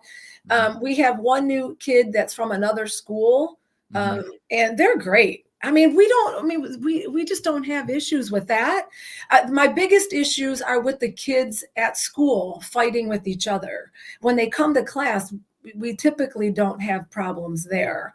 You mean there'll be kids in your class who have a beef with each other, but when they come in there, they kind of let it go. Yeah, it's not. Yeah, in class they're good. In school, they're getting in trouble trying to fight each other, and we've had some. You would think that they would bond pretty good, because they're doing CrossFit together. Yeah, it's a different mentality, different lifestyle that sometimes we're not used to. And what about boys and girls? It looks like it's a pretty good mix. Yeah, we have a good group of girls too. More boys than girls. But everybody, like I said, everybody during class gets along pretty well. I mean, I typically don't have an issue with that. Our issue is basically, like I said, during school hours. Once they come into class, they're pretty good. They're pretty excitable, lots of energy. Once we warm them up and get things structured, then they tend to calm down and settle down a little bit. I feed them, so that helps. We eat. We have food that's for cool. them. Yeah, food before and after class. Helen, how's the program changed from what's it capped out at? How many people, and how's the program changed from a year ago? Oh my goodness, it has changed so much because these kids now know CrossFit. They're becoming good athletes, and they're excited to show others what they're doing. Have you increased the number of classes? Is it still just one class? I have 2 classes. 2 classes. That's my biggest problem right now, is that I just don't have space. I rent space from the gym. So I have Mondays and Wednesdays, and it's about an hour and 45 minutes. It's only 2 days a week. Yeah, it's an hour and 45 minutes both days. And that's all So- the time I have. Has anyone like so look, I just want to show the class real quick. There's this picture. So has anyone from the city, has the mayor come down there and been like, hey girl, we're gonna throw you 10 grand a month? Oh We my want you- goodness, I would love that. Are you kidding? You know how hard this is? If you know anybody. Hey girl, in we the just want you city, to do come 4 on. classes. Yeah, we want you to do 4 classes a day instead of 2. We're gonna throw you 10 grand a month. Spend it I how you would want. love it, because right now I pay a monthly fee to rent two classes a day. And I don't have space. The gym that I am renting from. Does the school pay you? No. I get paid from companies that I go after to donate money, like any local businesses. I try to. So you're paying for these classes. So you. No, I have a nonprofit, so I try to get money donated from people. What's the name of your nonprofit? Core City CrossFit Kids. That's my. So you have this company. I'm just gonna say it's you, but okay, you have this Yep, company. it is. Yep, it is. And I'm a 501c3, so I have my paper. You panhandle to get money so that you can rent the space from this gym so kids from across the street can train, because for some reason that it brings fulfillment to your life. Yes. I want to make a difference. I mean, you want to do something good with your life. I'm good at coaching. I'm good with kids. I want to use that gift. I don't want to, I just don't want to keep it to myself, or I want to be able to make a difference in their lives. But it is hard. I can't get, I don't qualify for a lot of grants because I don't have a payroll. Like I don't pay myself, and I don't have employees. So it's hard to have people say, okay, what are you going to use your money for? I'm like, well, rent. I have a part-time coach that I pay. I need money. That's that girl. I've seen a girl in a few. Yeah, that's Sophie Schaff. She's a games athlete. Okay. She's a teenage games athlete. She's amazing. She drives a long way to come partner with me. She'll be down at the other way. I heard she has a Bentley. Is that true? Yeah, I wish. She wishes she had a Bentley. I heard she's skimming money. She got a Bentley. She is. I wish she had a Bentley for her. So yeah, she's the other way around, going up the other way, because she just started with me back when she turned 18. She got her L1. That's Sophie. Yeah. She got her L1. She was number 3 at the games last year, teenager. So she's competed at the games several years, and now she's going to be just Olympic lifting. So she is taking a break from competitive CrossFit and doing just Olympic lifting. So she's my part-time employee. And basically what I use money for is food, to pay her part-time, pay for the rent space, competitions that the kids, want to do, and I would love for them to do. Obviously, clothes and shoes I was using, that money would be used for that.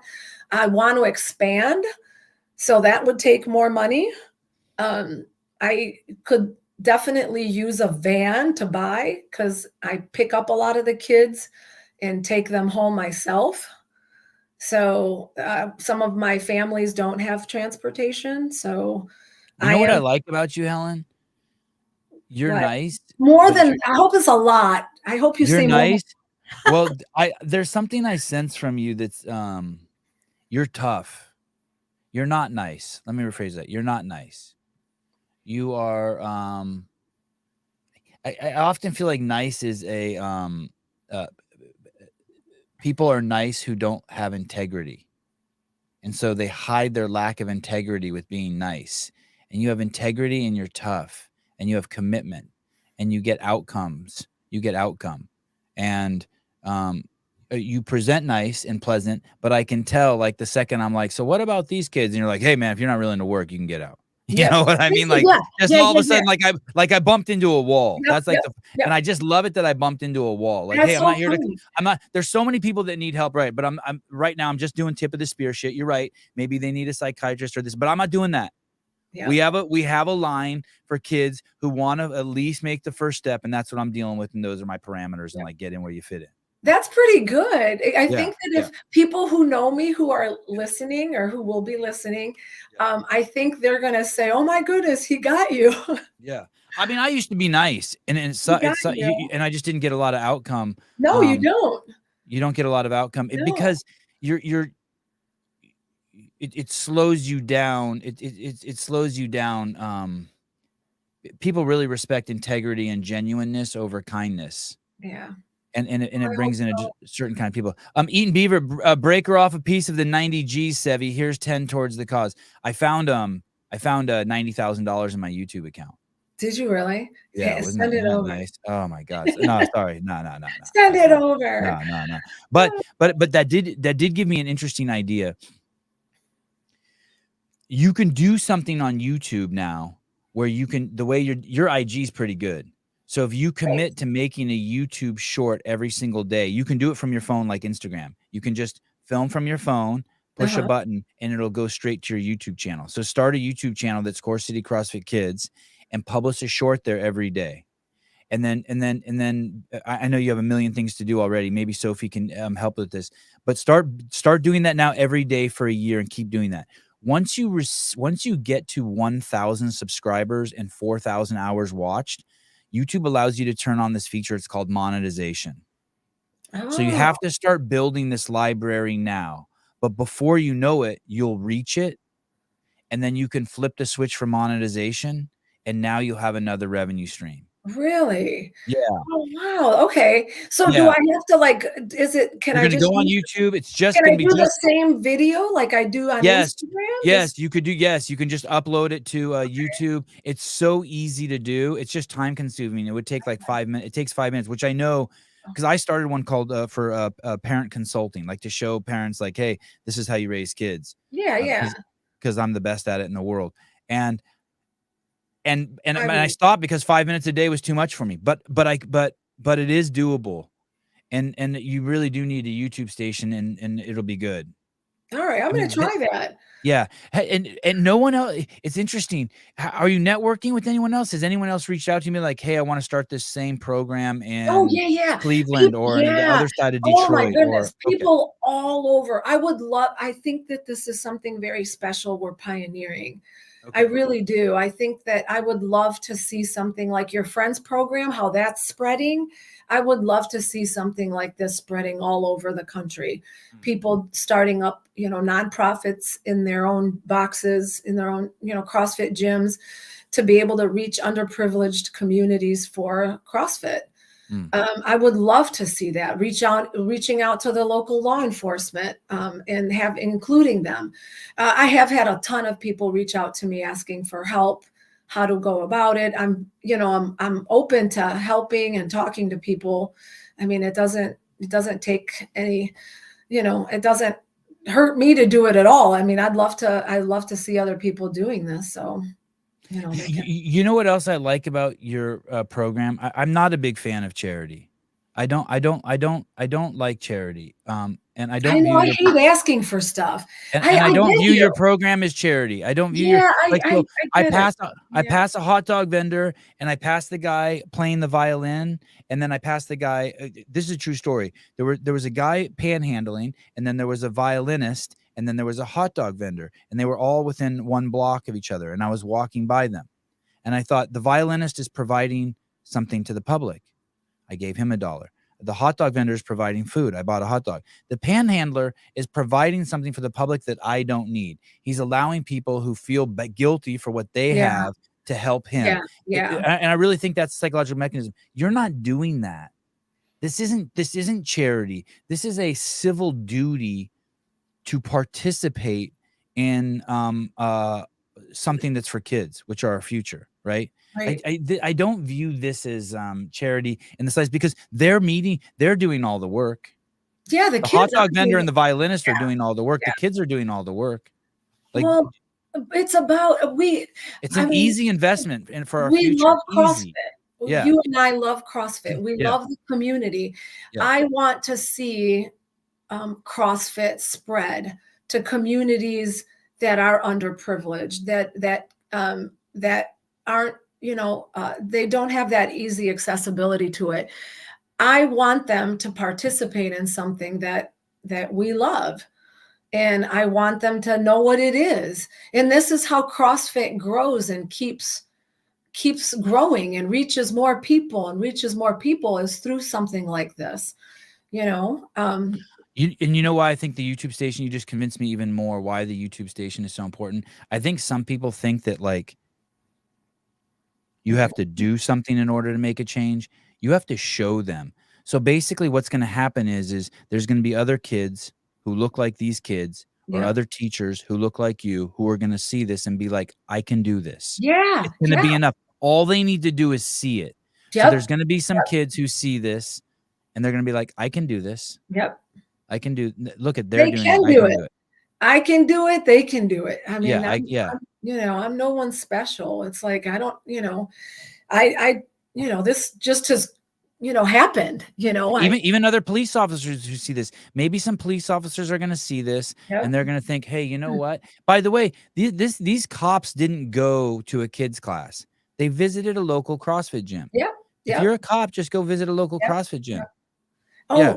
And now he knows about CrossFit. What I love is he had no clue about CrossFit. And now he knows. He's like, he'll send me a message and he'll be like, hey, did you see that Tia? Did you see her work out while she was pregnant? Here he's telling me about Tia. I'm like cracking up. He sends me a message over the weekend. He drank the Kool-Aid. He goes, I'm sitting here watching the CrossFit Games. And I'm like, this is awesome. This is great. A year ago, he never even heard of CrossFit. And now he's watching the games. It's like we're changing things slowly, one kid at a time. Turntable, $9.99 in woke bucks. I don't get it, but sure, I'll take your money. Thank you. Yeah. Give me your money. Cave Dastro, Sevon, you wouldn't even give her $1,000 of that? No, I would not give her $1,000. No, I'm not giving anyone I'm not giving her my money. Come on, Dave Castro. No, Cave Dastro. No, I'm not giving. No. Cave Dastro. No. I see that. I gave $30K to the government and the other $60K. What if I gave her that $1,000 and that broke me and that I couldn't then do this podcast to promote her anymore? I'm going to charge her to come on. Yeah, there you go. There you asshole. Go. Sorry, I don't ever ask me for money. Son of a bitch. I do more than any of you are ever going to do in your whole life in the next 20 minutes. I love it. Okay. This has been so much fun. Oh, good. Thank you. So much fun. All these people trying to get my money. I know. Hey, you're a role model. You're a role model for humans everywhere. Thanks for being you. I appreciate that. Thank you for having me. I was scared and I was surprised.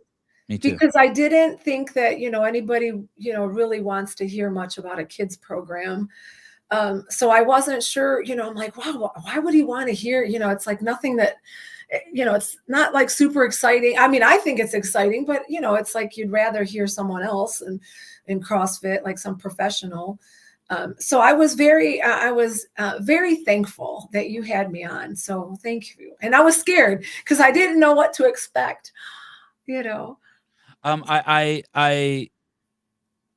I love the experiment that is humanity. And I really am proud for wherever we came from and wherever we're going before we were born and when we die.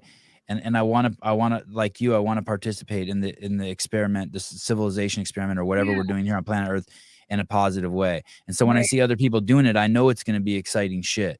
And I know that you're playing with fire and water and ice, and you got cops, and you got the ghetto, and you got Detroit, and you got the white bicycle lady, and I just love all that shit. I think it's fucking cool. Yeah. And you're and I know that happiness comes from service because we're only struggling when we're thinking about ourselves, when we're trapped in our ego. So I just love The kids make it easy. They make it easy, you know. Well, most of the time.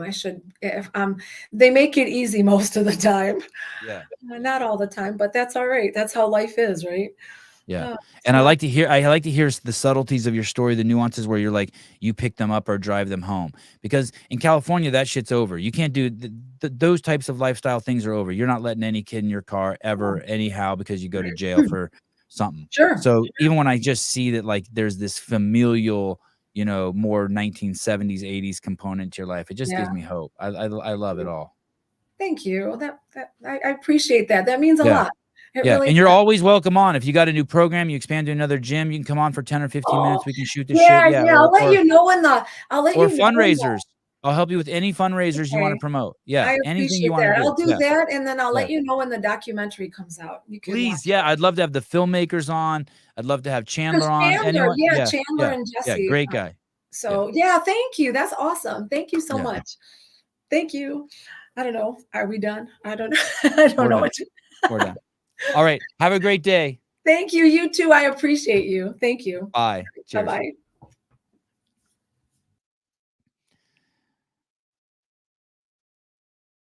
Um, Cave Dastro, only struggling when we're thinking about ourselves. Sevomatosian. Won't donate 1 red cent to a good cause.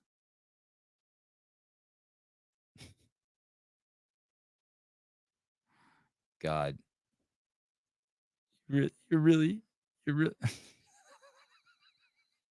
All right, fine. All right. I won't. Listen, it does. Here's the thing. Oh, interesting picture, Jeffrey. Here's the thing. It doesn't matter whether I'm ripping something, and I appreciate you, Jeffrey, for giving me this platform. Like, the best thing that ever happened to on this podcast for Rich's doc, on this podcast, not for Rich's doc, but on this podcast, is just that I'm talking about it. It doesn't matter whether I'm saying something good or bad. If I'd have said something good, probably half you wouldn't have gone and seen it. But because I talked shit about it, you guys went and saw it. So, like, the whole premise for any ripping is I don't forget I ripped on Dale's podcast too, documentary too. Have you guys seen it yet? I'll tell you exactly what's wrong with it in a second. I know. Thank you. Thank you, Mr. DeLapp. Don't listen to him, Sevi. You do you. There was something. If that gym was by my house, though, I would go to that gym. I want to see that. I would stop. I would take a few of my precious. All press is good press. Yeah. Rich already sent me like 20 thank you texts for ripping the doc. Thank you. He loves it. He's like, dude, you're killing it. Thank you for all the attention. Thank you, Mason Mitchell. Yes. Sevon shits gold bullion. The premise is Sevon's interactions always result in net positive. Thank you. I'm a fucking alchemist, the highest order. Like, I can be ruthless though. I've been told. You're right. He didn't. If you're talking about Rich texting me, you're right. He didn't. No, he didn't. You're right. He didn't text me once. Isn't that funny that you know that? I was like thinking, I wonder how many people are going to believe that.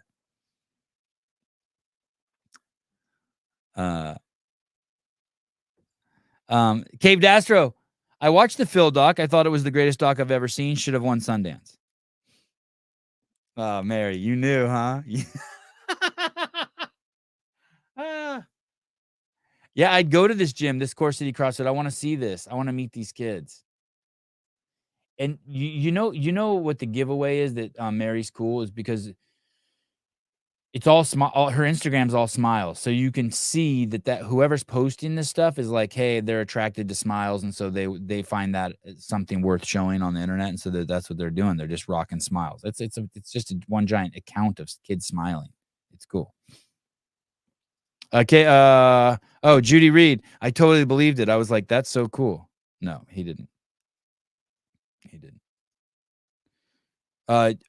Rich was nice enough to do me and Judy a really big favor last week, and this week I'm just ripping on his film. Rich is probably like, God, what a douche nozzle. I'm gonna text Rich and ask him to come on. Holy shit, I got so many text messages. Why?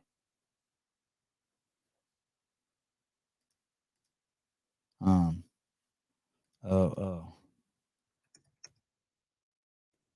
Don't let me fall into text messages. David, say something to me. Pick a fight with me. Let me fall into my text messages.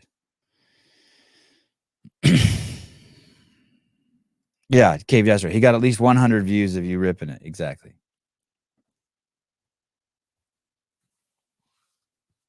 Let me see if I have anything else for you. Who's the guy? Who's the guy who did the doc with her? He listens to the show. I like him. How come I can't or the podcast with her?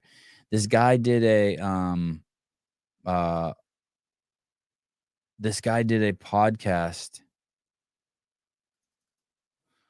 Core City CrossFit. Type 1 lifting. Type 1 lifting. You know the guy. This guy. I see him in the comments, and he always reminds me of Craig Howard because of his flat bill. You know what I'm talking about? This guy right here. The type 1. He interviewed her. I watched that yesterday. And it's not like, and if you don't feel comfortable with the movement, just scale down. Like Craig Howard anymore once he's on the podcast. Look at what's that thing he has on his arm of his mic. God, he has a good mic too. Everyone has all the good shit.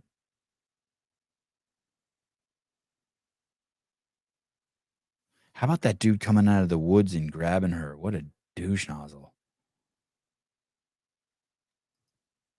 No, you can't watch the Mayhem doc on 1.5 speed. I wouldn't. No.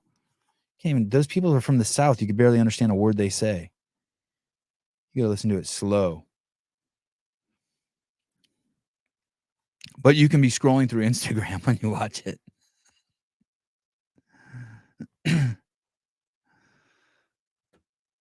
Okay, let me see if I have anything else worth.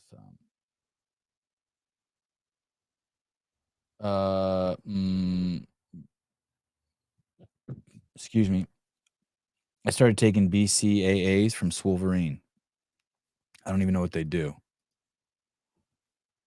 But whatever flavor I got, it's their best flavor. It's crazy good.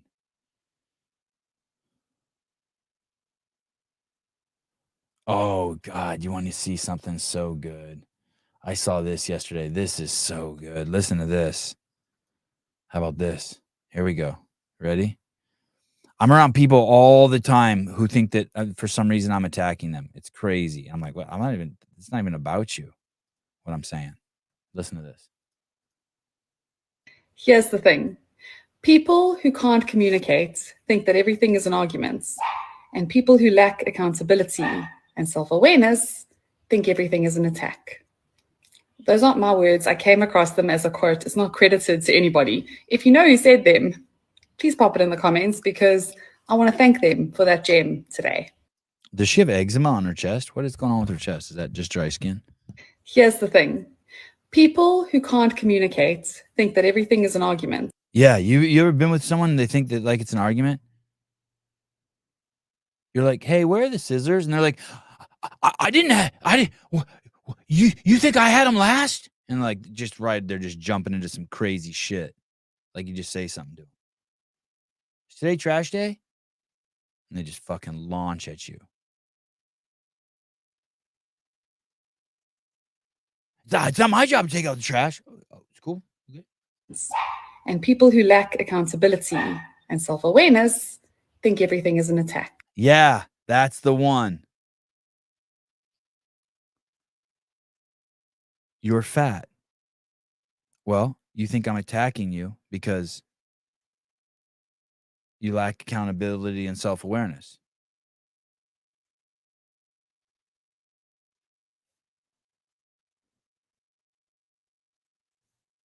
So good.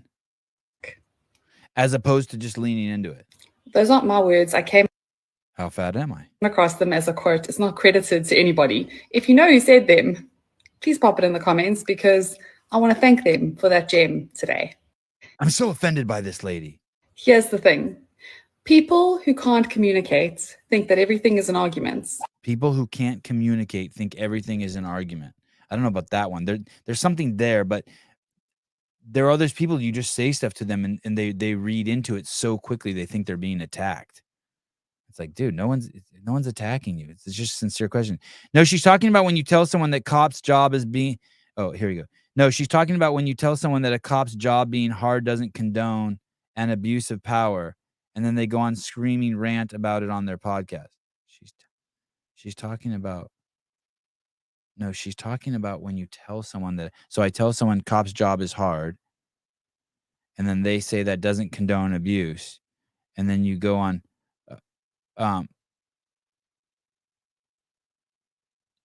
The thing is that you're listen what you said. I've never once condoned the abuse. I've never once condoned the abuse. So see what it is? You think you're talking about me, but you're talking about yourself. I've never once condoned the abuse. You get that? You made that leap because you lack self-awareness and personal accountability. You see it? See it? You made that leap. You thought it was an argument because you lacked. Get it? Get it? Get it?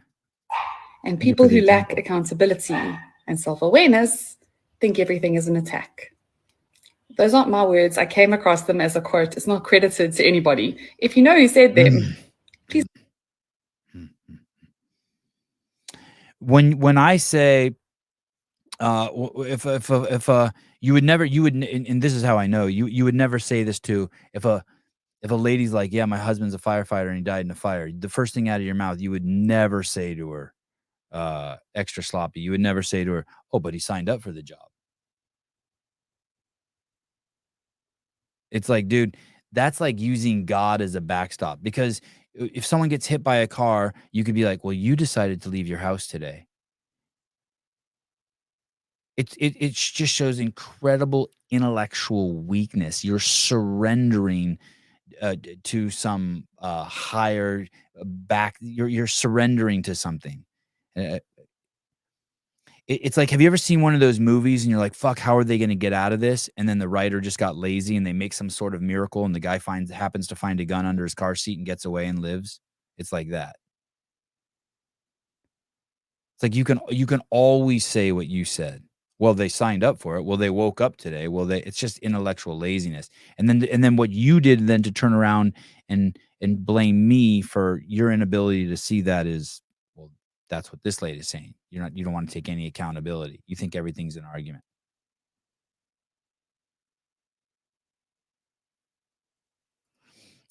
If you don't act respectfully to police, you get whatever is coming to you. Your words, bro. Like, listen. If you don't respect, if you're not respectful to anyone, you probably that you could get an outcome that would be different if you were respectful to them. Once again, you're saying nothing, but you want me to read into it so bad. I didn't see any racist jokes about kids. I wish I would have seen those. I didn't see any racist jokes about kids. Cave Dastro. Sevi, if cops kill one person per 100,000 on accident without justification, but get the other 99,000 right, do you excuse that death? I don't know what that means. Excuse that death, and you know that. What does that mean by accident? If cops kill one person per 100,000, here's the thing. Let me, if you want to play that game, if you don't have cops and 10 people by 100,000 are killed without cops' presence, do you excuse that death? Let me ask you that. How about that? Let's say we find out that 10% of all cops are racist towards people with melanated skin. And we act on that and punish all cops for that. And then deaths of melanated people increased 34%. What you're saying, what you're implying, you're not saying, but you're implying by asking me that leading question is that you're okay with that. I am not. I would like to find another route. You're also implying that you think it's okay to you could extrapolate from that it's okay to shut down the country and hurt children for 2 years, put masks on adult and children in order to save people who have a 13-month life expectancy in old folks' homes. I mean, it could go on forever. How intellectually weak is that question? Stop. No one else ask me any more dumb shit. I'm not here to explain to you that you're a retard.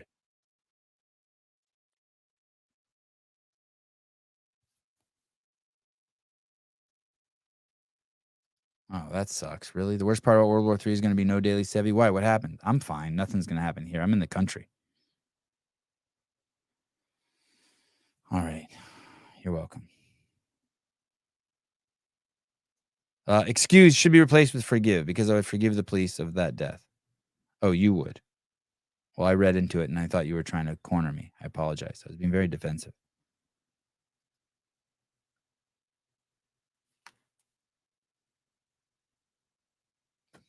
Great show. I liked her.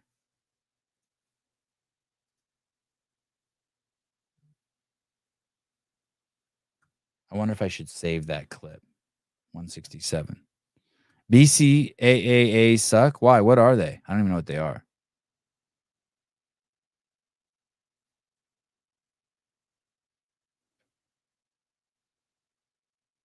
Oh, okay. Thought you were trying to beat up on me. I apologize. I'm so sensitive and insecure this morning. Sorry, Sevon Cave Astro says, I wasn't trying to corner you. I back the police and know they are human and bound to make mistakes.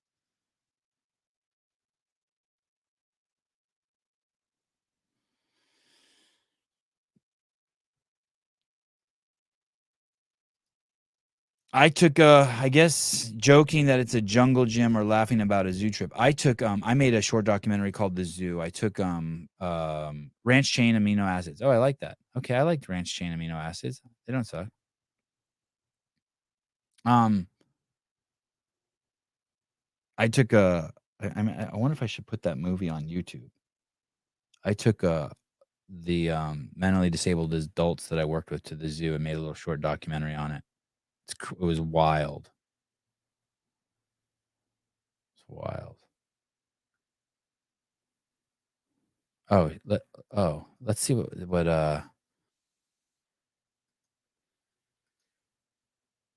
would you, even though she doesn't own the gym, would you consider this episode part of the affiliate series? I meant to ask Sousa that. See the silly details that I get caught up with in my life. Because I put affiliate series and I wasn't sure. Let me see if I can find Sousa's number. He's 925 or can you believe this? Oh, here it is, Livermore. Here we go.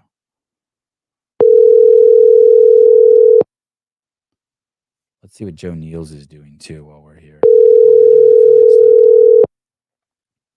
Oh yeah, I watched this one. Absolute gold mine. Yeah, Joe's killing it. Here we go.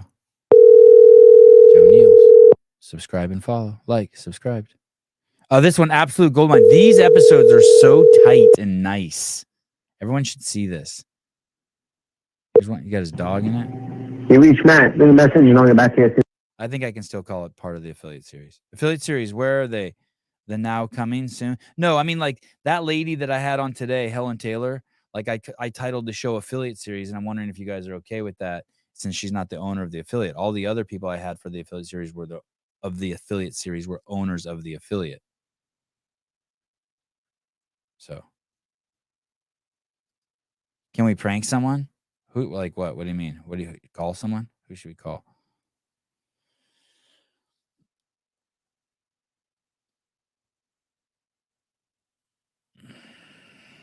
All right.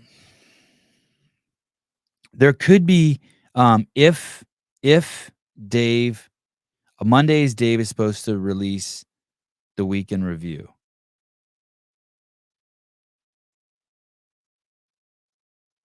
Oh, here we go. I want to fight with nah. That show is great. No beef with the title. When is the behind the scenes coming out? Fair enough. Thought we were going to fight a little more. I don't know when the behind the scenes are coming out. That's a good question. You know what's crazy is I filmed that seminar for Athena Perez, that Scale Nation seminar, and I was like so proud of myself because I got a hard drive, I copied all the footage to it, and before she left town, I gave it to her, right? And that took a long time to do, and especially with all the other shit I'm trying to juggle. And then she gets home and the hard drive doesn't work, and I'm so freaking lucky I didn't erase all the cards and all the footage. So today, we were bickering. Okay. Bickering. Not fighting. I really don't like anyone asking me for my money. Cave hit a soft spot. Soft spot. Don't ask me for anything. Let me give you something. Don't ask me for shit. Let me give. Let me give. This friend of mine, I'm exaggerating a little bit, but this friend of mine, I traveled with this guy to 40 countries. This one particular organization, it was called Vitamin Angels. And when I was traveling with them, he told me this story about this other lady that he used to travel with. And he said every time they pulled up to the airport, she would say, "Hey, can you get my luggage out of the trunk?" And every time he would try to race around to the trunk to get the luggage for her before she could ask for it.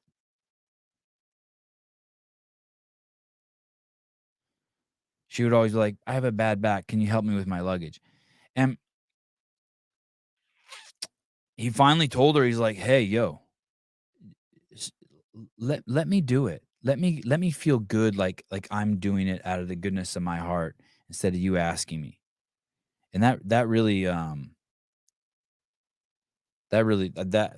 when he told me that really resonated with me. I'm like, yeah, I need to make sure that like you give people around you an opportunity to do good.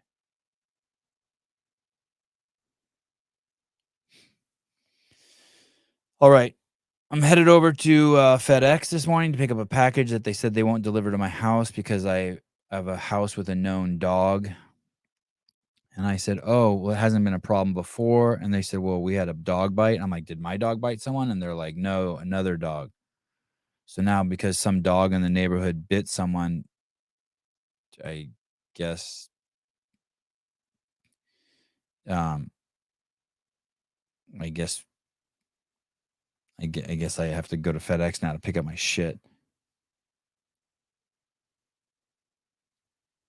We ran a video test yesterday for at Crash Crucible. Whoo! Footage looks amazing. Brian and I are gonna kill it. Me, Brian, Hiller, Souza, J.R. Howell. It's gonna be dope. Anyway, if Dave releases a weekend review today, I will immediately return back to the Three Playing Brothers Empire, get in my podcast cave, the finest podcast studio on the west coast of the United States, and I'll watch it with you guys live. Hiller calling out Don Fall. I don't know. Is that what you saw? You know what someone told me their interpretation of what Hiller posted is that they're showing that Don stood up to the jackasses. Is that what you're saying? This post right here? It's interesting, right? So Hiller has posted this. Andrew posted this. I'd be so curious what you guys think. I didn't still look at Renee K. You don't see this calling out. Isn't it interesting? I thought this is so cool. I'm glad I'm not tripping on you, Bear, or you, Renee, but I just really like I'm not tripping in a bad way. So Andrew posted this letter that Don wrote to CrossFit HQ about a week before the CrossFit Games. And basically what happened is, let me take you back a little bit. There was a post somewhere, I can't remember where Sporty Beth attacked someone for being rich or something, or a cop or something. She tried to do some shit like that, some woke shit. And someone said, hey, it has nothing to do with whether they're rich or not. And I wrote in there, hey, Sporty Beth, you have to come to terms with the fact that with reality. For example, my nose is big, you're fat, and I gave some other examples. She took that and ran to HQ with it and started saying I think it was her actually and Wooly, but I don't know. I'm pretty sure it was from what Wooly posted and what people have told me. A bunch of these knuckleheads got together and sent this to HQ and were like, look, Sevon's calling people fat, right? So then they said I was like a misogynist and I was fat shaming and I was like, whatever. I was just made up a bunch of shit that that anyone who even knows me a tiny bit or follows my work knows isn't true. Okay, so I guess some fucking woke people, and there's fucking a ton of them at HQ. And by woke, I mean just people who are trapped in their own head and making up their delusional wackadoodles, right? Just complete delusional people. And they just take offense to everything. Thank you, Mason. She's just big bone, not fat. Okay, fine. I stand corrected. I apologize for mislabeling her. But either way, no reason to take offense. And so there were some people there who, are just the whole racist, homophobic, all that stuff team. By the way, that was interesting that Helen, when I said that thing about being racist, she said it wasn't racist, but it is but I was right. If you believe in definition of words, if you're judging people by the color of their skin like that, and it's not through, it's not for discernment or prejudice, but it's to hold them down, that it's racism. But anyway, I go on a tangent here. So then Dawn there's two ways to look at this letter, that Dawn either kowtowed to the wokerazzi at HQ and was like, oh my God, don't worry. He's not actually going to work for HQ and we don't condone his shit.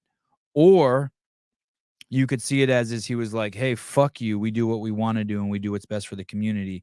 And he's coming to film. So it depends on how you want to spin it. But either way, I just like it that Dawn wrote a letter about me to HQ. I'm like, yeah, fuck yeah. I got a big old D. I got a big old dick. That's how I took it. So, but yeah, most toxic man in CrossFit. You needed a full letter to the staff. Oh, here, Tyler Watkins. I love that email because it boils down to, we are working with Sevon. Sorry you are mad. I can't imagine being the focus of that email. Oh, yeah. Yeah, I don't know how to take it, but I like it that it's funny. People are taking it different ways.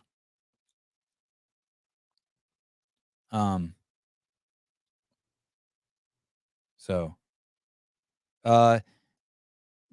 Daniel makes sense if she had a big jump of followers. I'm not sure what that means, but I saw that she posted somewhere that she's thankful for all the stuff people have been saying about her recently because she got a big jump in followers. But I'm guessing that the people who follow her are following her just to see the train wreck, right? The kind of train wreck effect.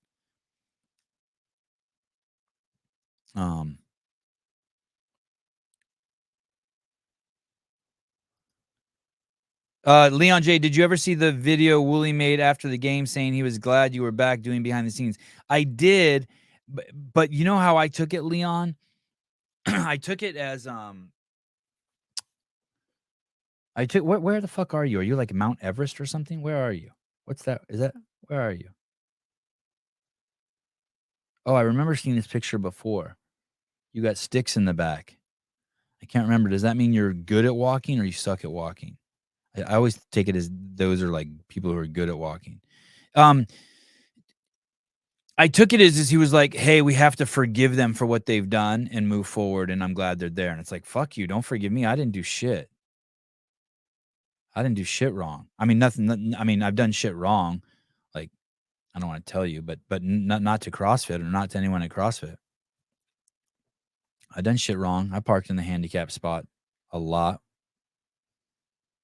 I've done shit like that I'm not proud of.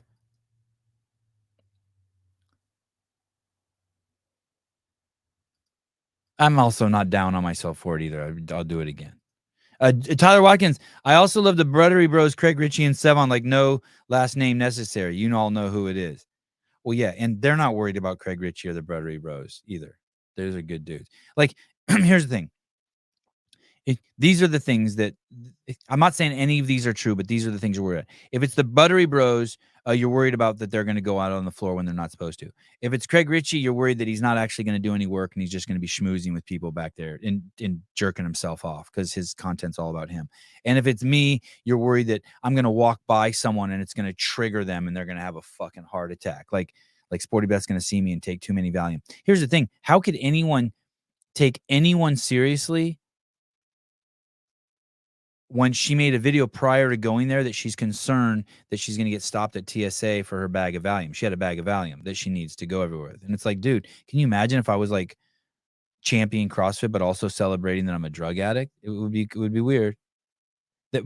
Which would be fine. I'm totally okay with drug addicts doing CrossFit. I got my own problems, but then my opinion about other people triggering me shouldn't like matter. Like I got my own shit. I got like some real shit I'm dealing with. I didn't mean that as a dig towards Richie or the Buttery Bros. I just mean that's their shtick. Like Heber and Marston will fucking run out onto the floor. Me too. I would do that shit too in a second when you're not supposed to. Be like, well, this is the last event. I don't care if I get kicked out. I'm running out on the floor. Got to get the content.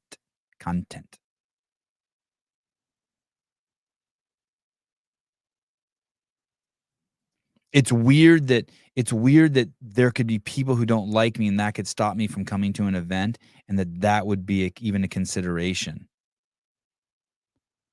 And not like me because why?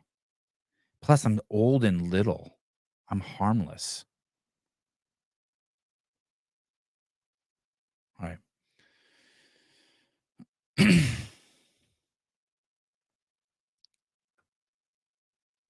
Keep thinking Andrew's going to come on and surprise me again. I'll see you guys later. Let's hope Dave does a weekend review and we can jump on and steal his views. Love you guys. Bye.